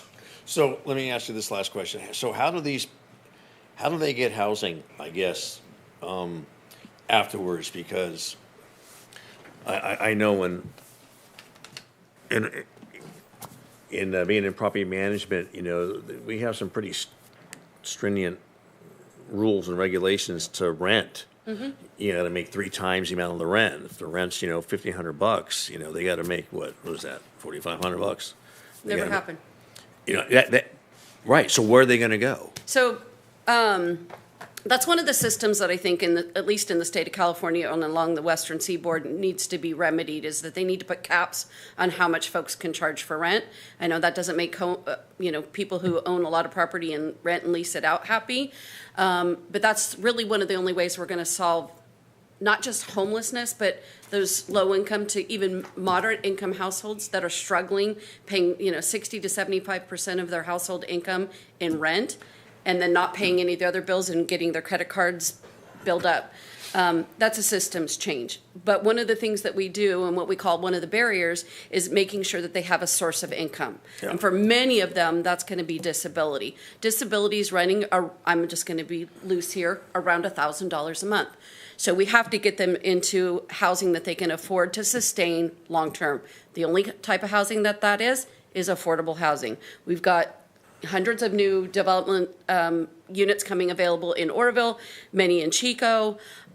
We've got a line into some of those, trying to get our clients out of our projects into those. Otherwise, they can't afford a fair market housing environment. Yeah, but rent control is not the answer. Because that creates a whole nother and I don't necessarily mean rent control, but some kind of issue like that to solve that problem. Yeah, that's the wrong issue. But I want to go back to that. It's a macro. This is a huge problem. Yeah, it is. There's so many angles that you can look at this that need to be solved before we can solve this. But what's on the table tonight is a use permit for this project at that location to just start to do something here so that we have some resources to keep people moving off the streets at nights, but then also to give them the resources that they need. So this, as long as it's for the public good and it's going to keep people, well, and it's to the point safe and off the streets, that's fine. And you may have seen in the staff report that the Butte County is putting money into this, the city's putting money into this, the state's putting money into this, and this is not just designed to keep people off the street, but it's to take care of some of the mental health issues that they have that actually has them on the streets. So the drugs is a big part of it, but oftentimes with people that are on drugs chronically like that, it's a mental health issue that they have underlying. Untreated, that brings diagnosis. Untreated diagnosis, right. So what's on the table tonight is actually just a use permit for operating at that location. Thanks for bringing us back. I could talk about this stuff forever. I just have one question. How many people are you currently housing? So right now we are housing approximately 75 people. Okay, thank you. And our homeless point in time count, do you recall what it is? For Oroville, it's 273 documented unsheltered people in the city counted in January of 2023. We'll do another count in January 2024. And that's just in the city limit. Yeah, I'll be honest with you, it's probably twice that number. Because there's Can't not count enough them all. volunteers on one day to, Go and, check go everything out. everywhere that there might be a homeless person. We work with law enforcement to make sure we know where the encampments are and the big groups of people, but you have onesie twosies all over that you're gonna miss. So, And if I could chime in one thing, well, maybe a couple things that I'm familiar with programs that are funded the way that this is being funded. We've been through my employer, we've been involved with developing some of these down in the LA area, and the result is that it brings more people from the street into services than would have happened if these housing programs didn't exist. And so, there are people that we work with have been really happy with that, and the fact that we're creating a greater concentration of folks who are having housing challenges in more toward an area. Kind of more toward an area because there's already a shelter in this neighborhood. But these are people who are going to be somewhere else in the city if they weren't here, and so they're going to impact somebody. And I really do feel for the folks who own property nearby. The lady who came in and was feeling very dejected. Unfortunately, but it's hopefully she understands that and the tenants are going to understand that we have to do this and we have to do this somewhere, and this is really the best place to be engaging in this kind of activity, I think, within our city. So. Just as a request to, please, make sure to listen to the neighbors if there are any complaints, and we don't want to hear complaints on on the city's end. So our we'd goal like is to to not have any complaints to Yes, anybody I would- outside of their staff. I would So- agree. So And Alan and his team have a really good working relationship already with those neighbors. I don't know if you've met the lady that came tonight before, but looks like it sounded like she was a property owner that was renting to people Yeah. who were living on the street. I think so. Well, I've known Alan for years, and we both work in this arena, and so he's got the heart for it, and I know he's already doing a great job for us here in the city. So, amen. Thank you. And, they had a fundraiser last week, sidebar a little bit here. There is so much love in this city for what they're doing. I came as a guest.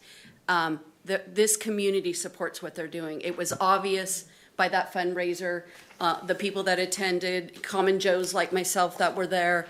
There's a lot of love for what we're doing, and Alan and his team are wonderful at it. We watched Chico.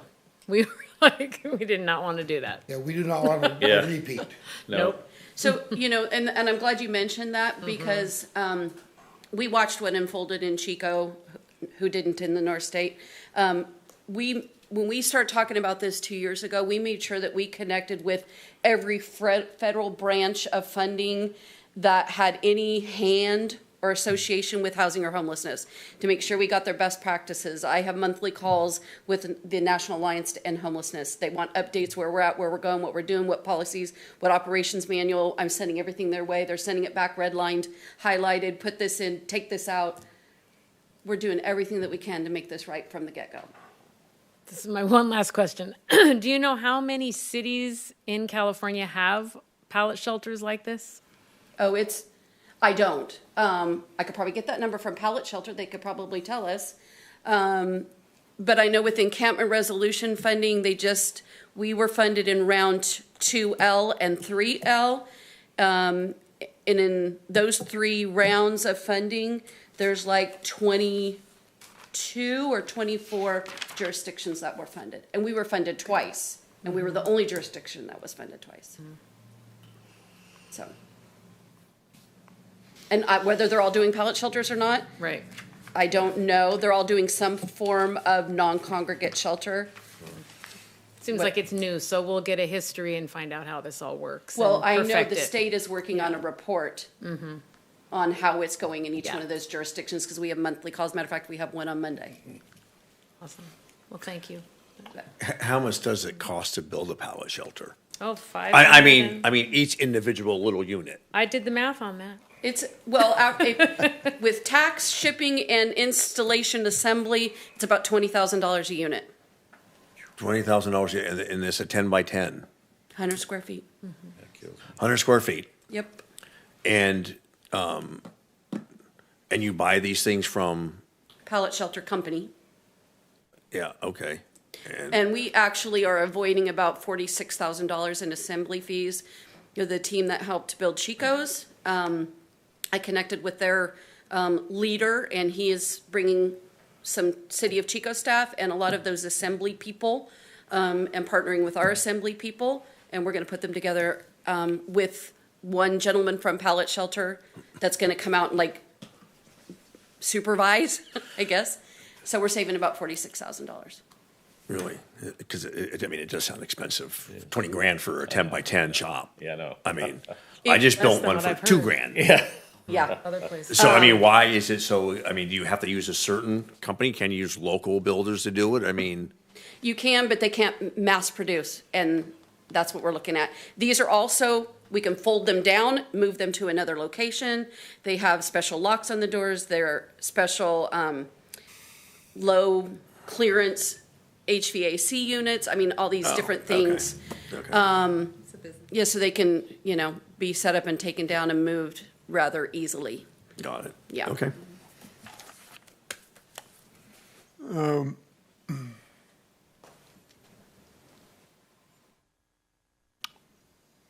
This is, I think, remarkable.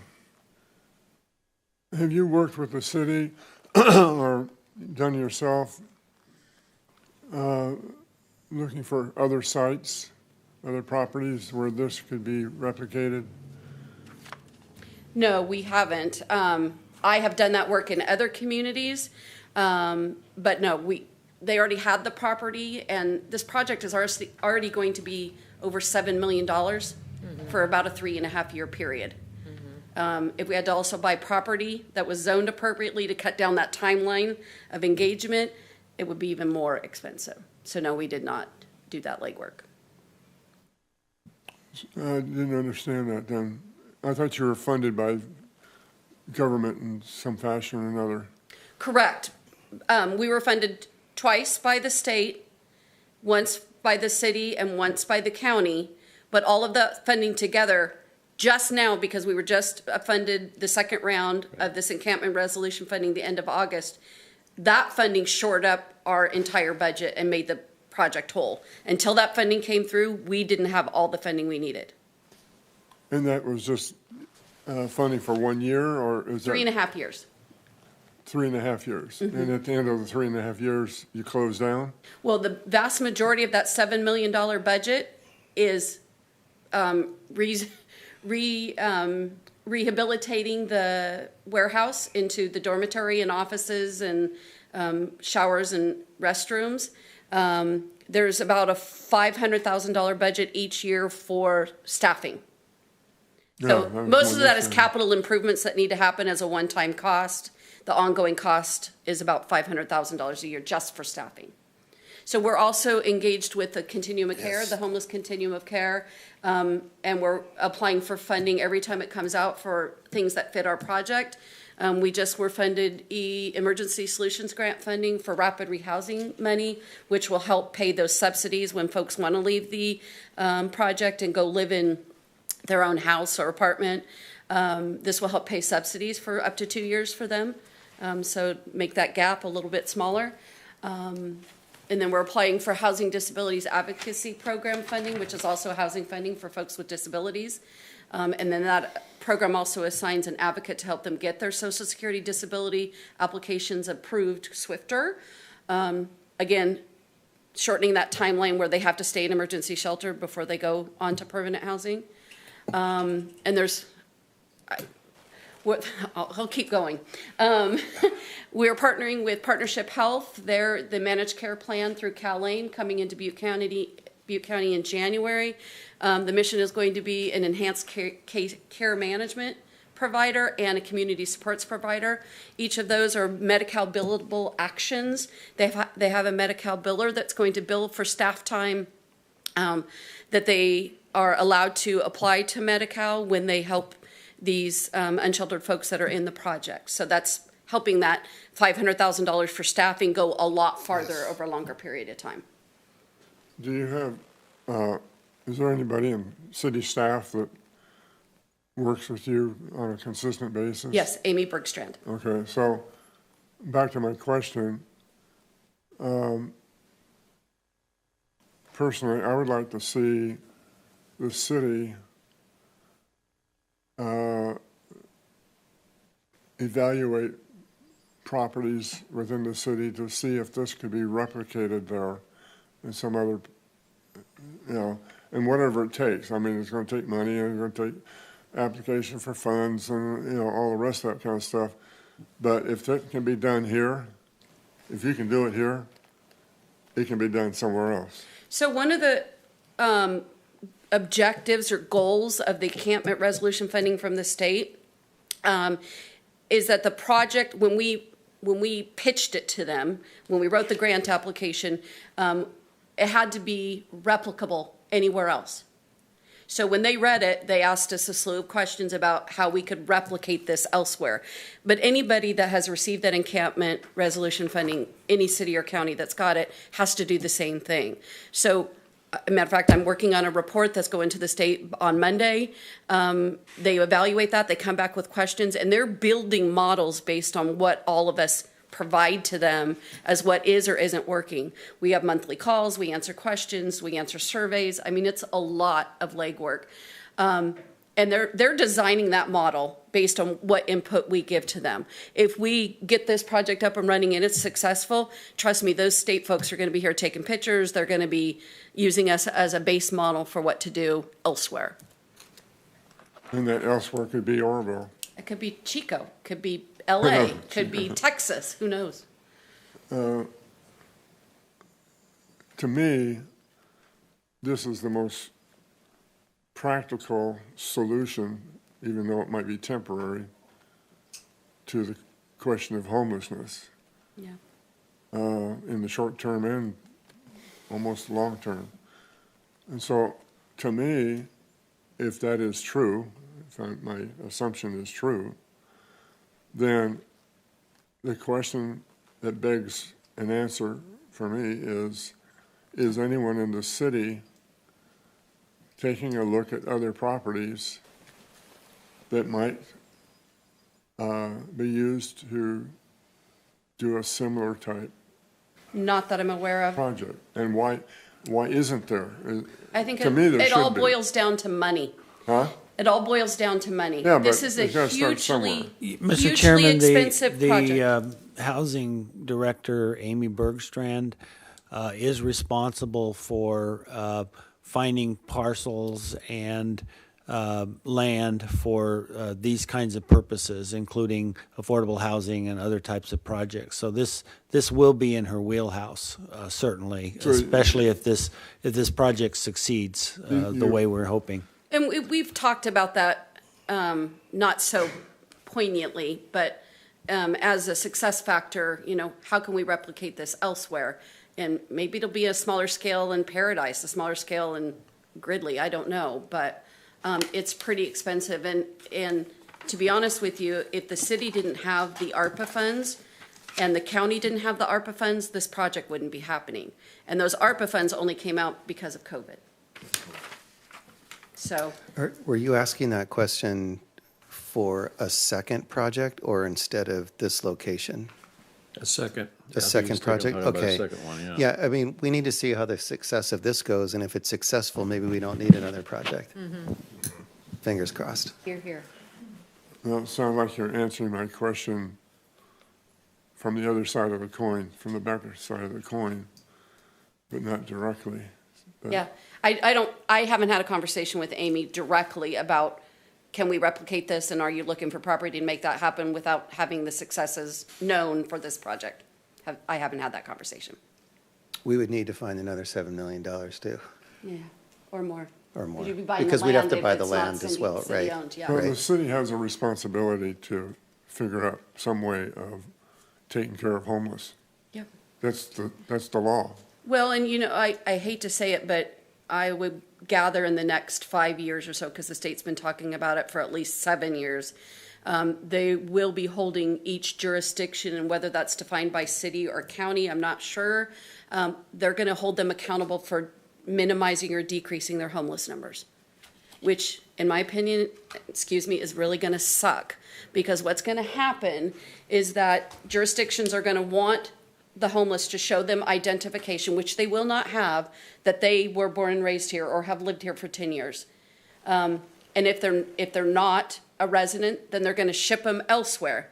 Well, you think we don't have a homeless problem now? Think of all the people that used to live here that went somewhere else. We're going to get all those people back on top of the folks that have in the last 5 years lived here and become homeless.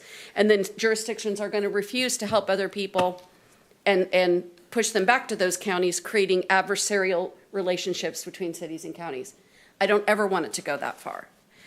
So I agree with you. We do need to set some boundaries in place on how we can help ourselves improve, our beds that we have available. It's got to start somewhere. To me, the logical place to start is the city have someone identify Yep. potential properties that could replicate what you're doing. Yeah. Because that has to be the beginning. I mean, you got to have a place to start. Well, and this project is that start. And that's what I'm saying. And Alan and his team are working on capacity. For me, and working with him and the city for the last couple of years, this is a very passionate program for them, but it's building their capacity. What they used to do, we're building on that. They've been in business for over 50 years. They've done wonderful things, but the realities of the homeless problem have grown. Laws are now protecting the population. Housing is of critical importance, and we don't have any of it, and it's super expensive. So we're building capacity of the organization to serve in the environment of evolving change. And it's not getting better, it's actually getting worse as an environment. Okay. Any commissioners have any other questions, discussion? I just had a question for staff. So the findings are to find that this meets the requirements for the zoning compared to the commercial property. The residential properties butted up to the commercial property. What do you think the property value is going to do, next to commercial compared to next to this? And would that normally, be a condition of ours that we not affect something like that? Not adversely affect the value of a property by our decisions. Isn't it already commercial? It is commercial, but this doesn't fall under that. The zoning administrator is interpreting it to fall under that. Yeah. So the commercial that was there previously was probably closed at 5 p.m. So it's going to affect the residents differently. I'd just like to see some kind of mitigation, some sort of mitigation for these residential lots. If it was commercial, I'd have, no problem. I would offer that the mitigation you're looking for is afforded through the program and its administrators, the way they're running the program, being on site, being there to handle any problems that might come up and address any of those concerns. Also, you have a condition in your resolution that would control lighting, those kinds of things, so we can take care of those kinds of impacts via their program and through the conditions of approval. So if the woman that was here could only rent her units out for $300 less a month because nobody wants to risk living next to there, no matter, it may be great with no problems, but somebody just sees that as an issue, What would be really great, and I may be speaking out of turn, if all I think there's 3 homes there, if eventually, and we've talked about this, we want to buy those homes. And if it was commercial, or long-term not housing. residential, I think it'd be a great place. But we have to remember too that the neighborhood is already, we've been there for 60 years, and the neighborhood is already decreased in value because of everything. There's a wrecking yard on one side, on the other side, you've got the olive plant. There's a lot of things that are going on, and I feel that what we're doing is going to probably be a lot less intrusive than the smell of the olive plant. Mm-hmm. Well, that's been there for, yeah. Right. Yes, yeah. but so have we. Yeah, I've I've done a lot of work in the area, and I know, the houses aren't upkept the greatest and Right. stuff, but still, I just don't want to affect the So- values. So one of the houses in question has one of the biggest pot farms in the town. We deal with that on a regular basis. So we start talking about quality and everything. We're hoping to be able to have a better positive relationship than what we have right now. Right. Any other questions, staff or the applicant? We'll close the hearing Thank you. Thank you.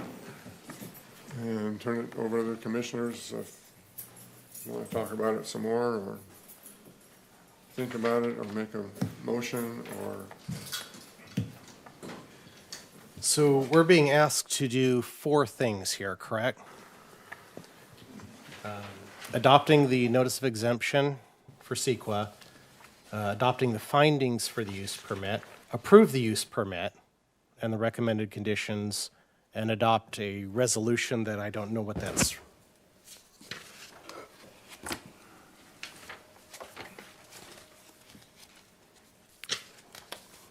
I'd say you're What is this, right. what is this resolution? Are you, 2023-22? It's titled A Resolution of the Planning Commission of the City of Oroville approving use permit for the Oroville Rescue Mission Pallet Shelter Project at 4248 Lincoln Boulevard. So basically, that's the, kind of, sounds like the same thing as approving the use permit? I'm just trying to Yes. figure out what. Yeah, one way to handle the motion on this would be to move to approve as recommended in the staff report.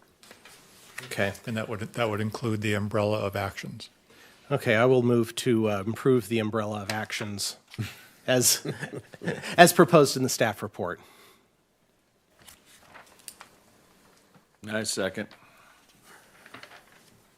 Here we have a motion and a second. Any discussion on the motion? Ready to vote?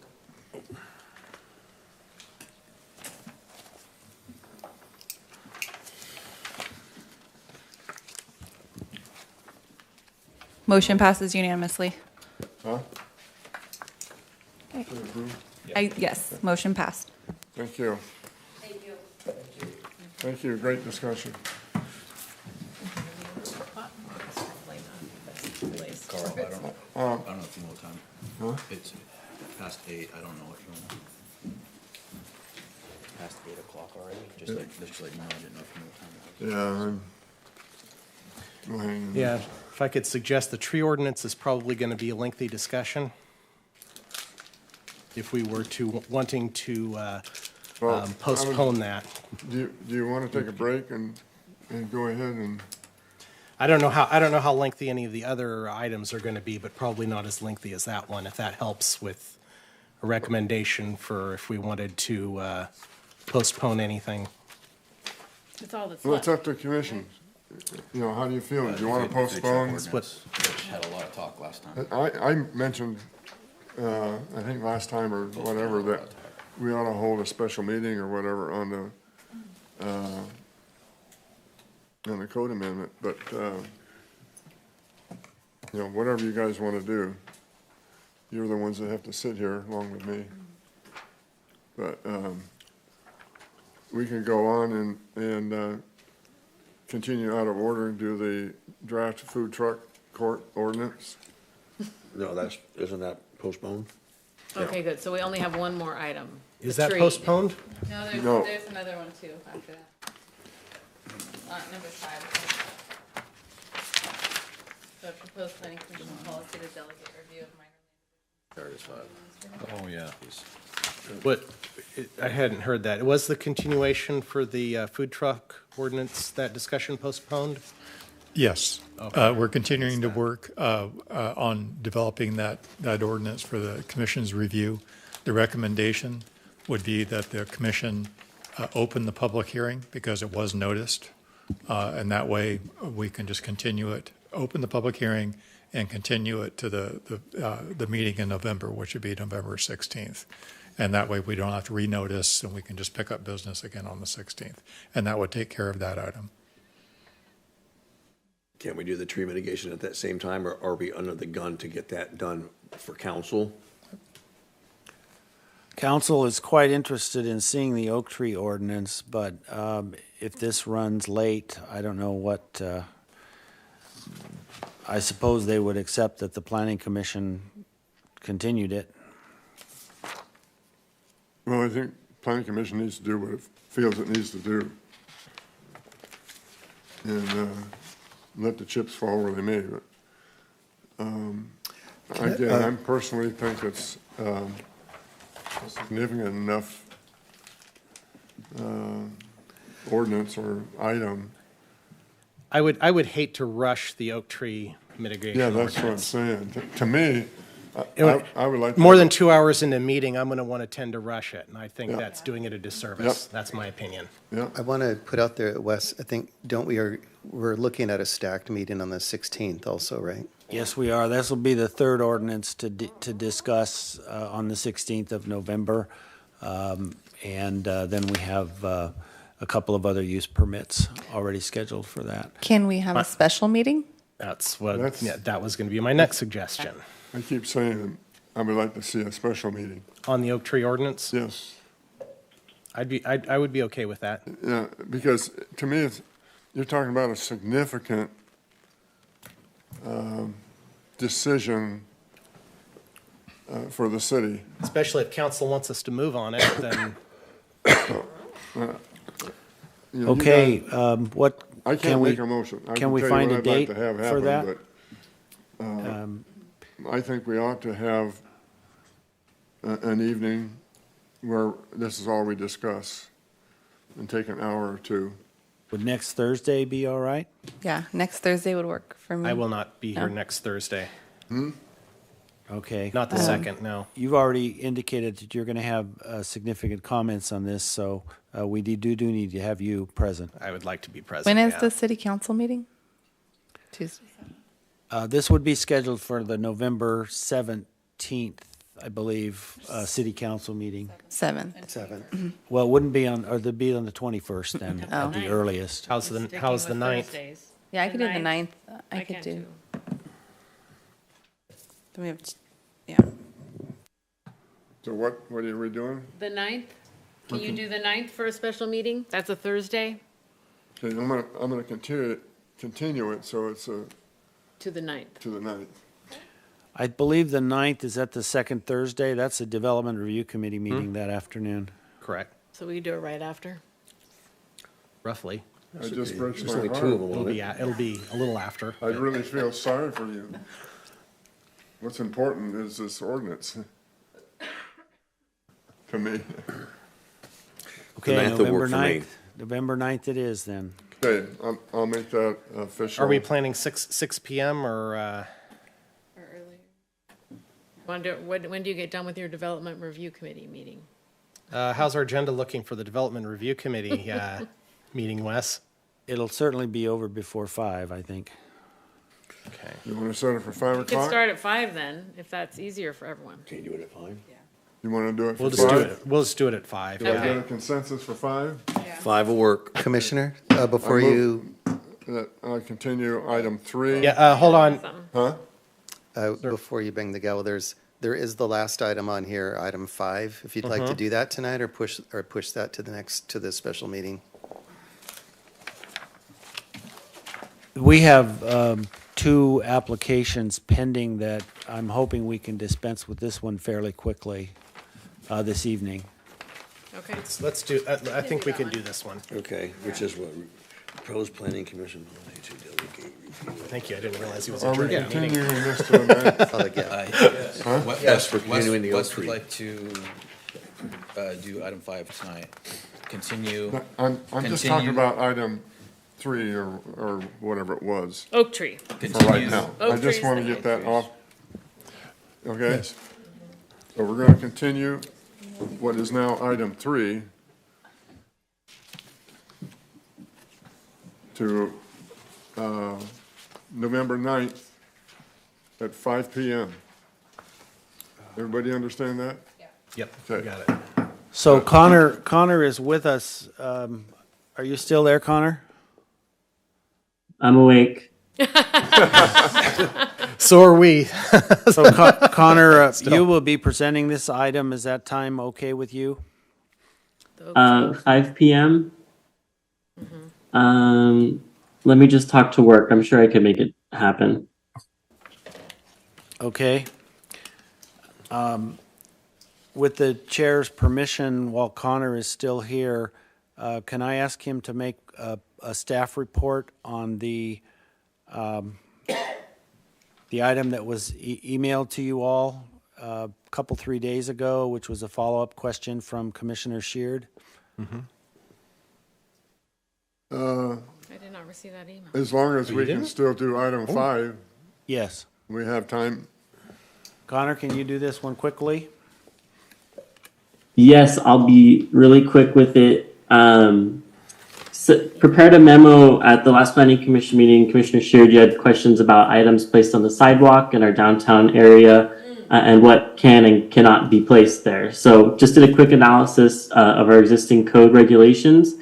Our section 12 that you see that prohibits placement of anything on the sidewalk at this time only provides reference to one section, which is temporary outdoor displays.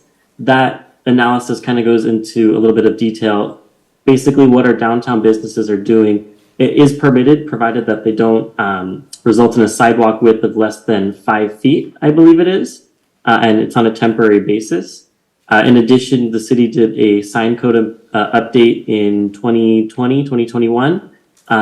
It was not included as a reference in the exceptions to the prohibition on items placed on the sidewalk, but our downtown businesses are allowed to place an A-frame sign on the sidewalk as well, provided that it doesn't obstruct ADA access and site access. And then the most recent one that will be referenced properly will be the alfresco dining. So those tables and chairs to just be set up on the sidewalk. The Planning Commission recommended a $0 permit for the tables and chairs seating area only. So that's just kind of an analysis of it. If you don't have a copy of it, let me know. I can get that sent to you. And if there's any questions, just feel free to email me. Okay, but the bottom line is what they're doing now, they can do. They can continue to do the display. Yes. Great. Yes. That's great. I wish our code was easier to read, I have to say. It does jumble around quite a bit and jump into quite a few spots. Not all of it's referenced properly, but it's something to work on. Okay, cool. Thank you, Connor. Of course. Are we finished with that? Can we go on to item 5 then? Open the hearing for item 5.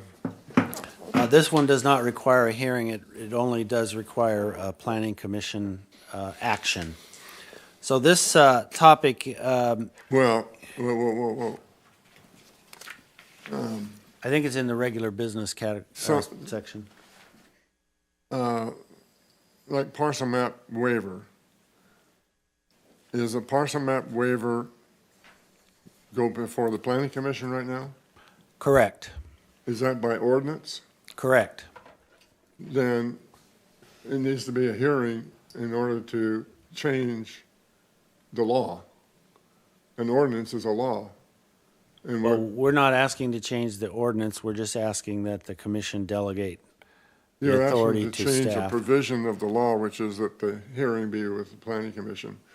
And you're asking that hearing now be done by the zoning administrator, which is not the planning commission. Correct. So you've changed the law. Okay. Then And- we need to bring this and it back takes at a another hearing time. to change the law. If I may, Mr. Chairman, I regret I don't have the code in I front can't of hear me. you. I said, Mr. Chairman, I don't have the code in front of me. The code as it stands, I believe, says that the need or the planning commission may waive the need for a parcel map. And Wes, I believe the request is that we don't need to necessarily change that code, but have as a matter of policy, the planning commission defer that to staff, just do it through a resolution. And so I don't think we need to go back and change the code. It's an application of the code as it's worded right now. Wes, does that ring true with? That is a good explanation of what we're proposing. Yeah. So there's authority under the ordinance that governs the planning commission approval of zoning of waivers. Okay, make sure I said that right. The ordinance that governs the planning commission approval of waivers have intrinsic in it the ability for the planning commission to I don't want to use the word refer, but assign the review and approval of that to the zoning administrator. So that's built, you're telling me that's built into the ordinance? I believe so. If you look on page 133 of your packets.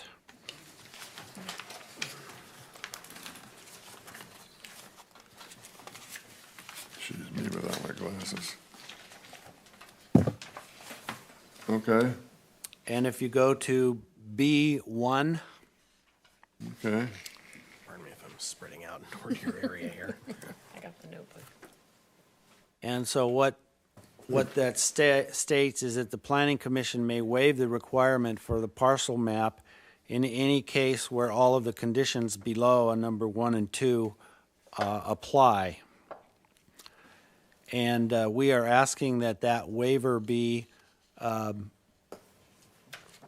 generic or as a matter of policy. What you're saying, you want to change B1 to the zoning administrator may waive the requirement for the parcel map. That's what you want to do? Yes. One of you saying yes, the other saying no. I'm sorry, I think Wes captured it correctly. It'd be I can't hear you. My apologies, Mr. Chairman. Wes, I think, captured it correctly. It would be a blanket action or matter of policy by the commission that the parcel maps be waived. And so I don't know how else to say it. Again, I don't have the language right here in front of me. I'm sorry. I hate to be a stickler, but I don't think policy can change law. As I understand, we're being asked to delegate our authority, correct? Yeah, and I don't think we have the authority to do that. Unless it's built into the ordinance or the law that such that it gives the planning commission flexibility to do that kind of stuff. You can't do that kind of stuff. It has to be built into the ordinance, into the law. You cannot change the law by a policy. And if it's a law, if it's basically the law says, if the law says the planning commission is the one that makes the decision on waivers, then that's the law. And you cannot change the law by policy. You cannot, you have to change the law. You have to say the planning commission may approve a waiver or may refer it to somebody else. Or the approval of waivers from now on is approved by the zoning administrator with a proviso that it can be appealed to the. Isn't it quite frequent for government bodies to delegate their authority, especially to staff or to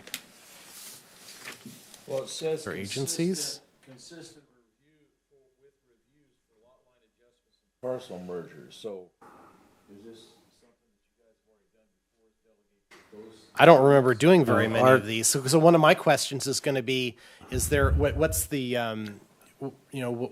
what brought on the request to do this or to request this of the commission? Okay. We actually have 2 lot splits in review right now. One of them is on the screen in front of you. This is a lot on Foothill where the owner wants to split the red lot there into 2 lots. That purple line is the second lot. That meets all the conditions for parcel map waiver. Now, according to the way the code reads, we do have to bring that to the Planning Commission for That's what I'm saying. a That's the decision. law. The second parcel is this Cooper lot split, which is separating a commercially zoned lot at the bottom of Feather River Boulevard down there, just north of Georgia Pacific Way, in a single parcel into 3 parcels, so that he can sell them separately and develop 3 separate commercial properties. That also meets the conditions of the waiver. And so rather than having to draft a staff report for every lot split that comes in and bring it to the Planning Commission, we were hoping to get delegated authority so that we could do those at the staff level. I understand why you're doing it, why you want to do it, and it makes sense to do it. What I'm talking about is legality of doing it. Well, what we'll do is we'll withdraw this for the moment and get some sort of positive statement from our city attorney, whether we can do it this way or whether we have to change the ordinance. Yeah, I may be talking with my foot in my mouth, but I don't think so. Okay. I always thought that, I mean, a lot of cities, if it's a parcel map, 4 lots or less, it can be done at staff level. I didn't know that we didn't do that. I thought that we did that at staff level. It's many communities do that. They did that in Santa Rosa when I was working there. Yeah. But other communities don't. Other communities do also require it to go to the Planning Commission. So I mean, if you do that at staff level, and then if the applicant doesn't get the satisfaction at staff level, can they bring it to the Planning Commission? Always, Okay. always, yeah. Okay, and would it even at staff level, would it go to the DRC or not at all? Just staff can say, yeah, we can do this 4-lot parcel map or lot split or lot merger, just at staff level, no DRC, no Planning Commission, unless it's appealed. Correct. Okay. And I think that's a better way to do it. In addition, it has to meet certain conditions. The streets have to be in. As long as it meets all of the conditions. Yeah, it meets the conditions. Yeah, I don't see why we'd have to. Just to my opinion, we've approved a couple of these, I believe, for the low-income apartments up here. And I've surveyed for 25 years now at the county, and I prefer parcel maps and records of surveys. You could, especially for residential lots, because you guys hand your client a deed and they don't know what the heck that is, but you hand them a survey, at least they have an idea what's going on. Correct. And that's what the waiver is going to do. It's going to give them just be able to do a deed rather than file a parcel map. And that might save them $3,500, but really it's not going to benefit the next guy that's wondering where his property corners are. Well, no, I mean, you can't just come in and say, I'm going to split my lot. You got to have an engineer, you got to have it. Well, that's you need to have it surveyed. No, that's what we're saying is for the parcel map waiver, so they don't have to do a parcel map. They just have to do a deed. Oh, you don't want anyone to come in and, okay, then my bad. Then I thought you were going to say, okay, my engineer did a lot split for me. Here's my new map showing the 2 lots. And I was okay with like the apartments doing it because they were going to subdivide several times. I'd just like to see a final map. Right. But they didn't want to show all their subdivisions on their first because of the loan financing or however Correct. they do that. Right. And that's a little different than what we're talking about. Yeah. It's a lot different. But the residential parcel maps and stuff, I'd like to see a parcel map. Yeah, I'm sorry, my bad. I thought we were still having to have an engineer or someone show the. Well, that's show the split with the new lot size and, Wes, aren't we talking about, instead of bringing what we would bring to the Planning Commission, which would be a lot split, it would just be done administratively. So it would still have an engineer split the lots, right? I mean, No, parcel you'd map. still have Parcel a map, map. sorry, right? sorry. Yeah, sorry, we'd parcel still map. have a map. Right, still have. But why does it say that I here? don't believe there was No, maps split filed by deed. for, it was just split by deed for No, the it's not. apartments up there. No, it's done by deed. It's done by deed. Yeah, it was split by deed. There's The no waivers. map. Yeah, Well, there's no map with that's the waiver. point. No. Okay, we'll, It needs to be split by map. we'll take this back and work it some more and consult with our city attorney. And if we can, Commissioner Jenkins, if we can work with you as well on this for a better I understanding. hear you. We'll bring this back at another time. We will then have two parcel maps, these two parcel maps in front of you on November 16th for your review. Okay. Sorry, sorry to cause such a havoc, but I believe in the law, and I just don't believe that we should be It's okay, we're happy to modifying bring the this law back. without authority. We're I mean, happy to that's just, to me, you start that, you don't have law anymore. We're happy to bring this back. Huh? We're happy to bring this back. Okay. Thank you. What else do we got? Did you take this too? Do what? Did you continue this one? I don't know what I've done. The draft food truck? Was that? It was continued before the meeting. That was continued That was officially. to Yeah. this meeting. No, we're continuing again. Oh, that's what you're asking for here, is to continue it again? Maybe you need to The just 16th. make a formal statement that the food truck ordinance is continued Because until. it says action request to open the public hearing for this agenda item and continue to the, Okay, I need a motion and a second. I make a motion that we continue the food truck ordinance to November 16th. Second. We have a motion and a second. Any discussion on the motion? Ready for the vote? Thanks. Motion passes Appreciate that. unanimously. I wasn't sure if it already. No, had done I wasn't reading the whole, I didn't give me my glasses, so I could barely read. Okay, are we done? We got it all? Reports? I beat to death item 5.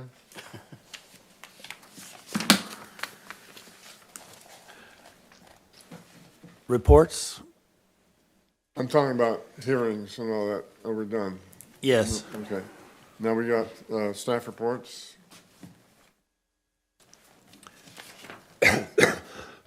Excuse me. Yes, a quick report here. On November 7th, we are going to take the to council approval of the historic award that this body has approved. So once approved, we can all begin according to the schedule and distribute materials soliciting applications. At the DRC meeting, November 9th, will be the ADU ordinance and the food truck village ordinance. And also November 9th will be the deferred items from tonight. At the Planning Commission, November 16th, will be the ADU and food truck village ordinance, a use permit for an RV park at Nelson and Highway 70, a luxury RV park with 150 spaces, and a use permit for the county's purchase of the Feather River Park District headquarters. The zoning code requires a use permit for the social services facility that they intend to put there. And then the 2 lot strip splits that we have. And the oak tree ordinance will go hopefully November 21st to the city council, but more likely deferred till December 5th now. That's it. And the brochure for the Historic Preservation Award, we wanted to identify the buildings in there. Did that get to Jordan? Yes, it got to Jordan. I'll have to Okay. follow up to make sure that she's finished those changes. Because it'd be great to have that for the city council to look at. Did you have, before you submitted, did you have her take a look at what you finally produced? Yeah. Is that all right? Yes, oh yeah, I just missed identifying the buildings. We should have identified our own historic No, I buildings. I like you taking the lead on it. You're the historic preservation guru. I just want to make sure that what we Yes, are. I thought Jordan did a beautiful job, but I agree with you that we needed to identify those wonderful buildings. Yeah. She did a good job. Is that it? That's it. I'll close the hearing. Close the meeting, rather.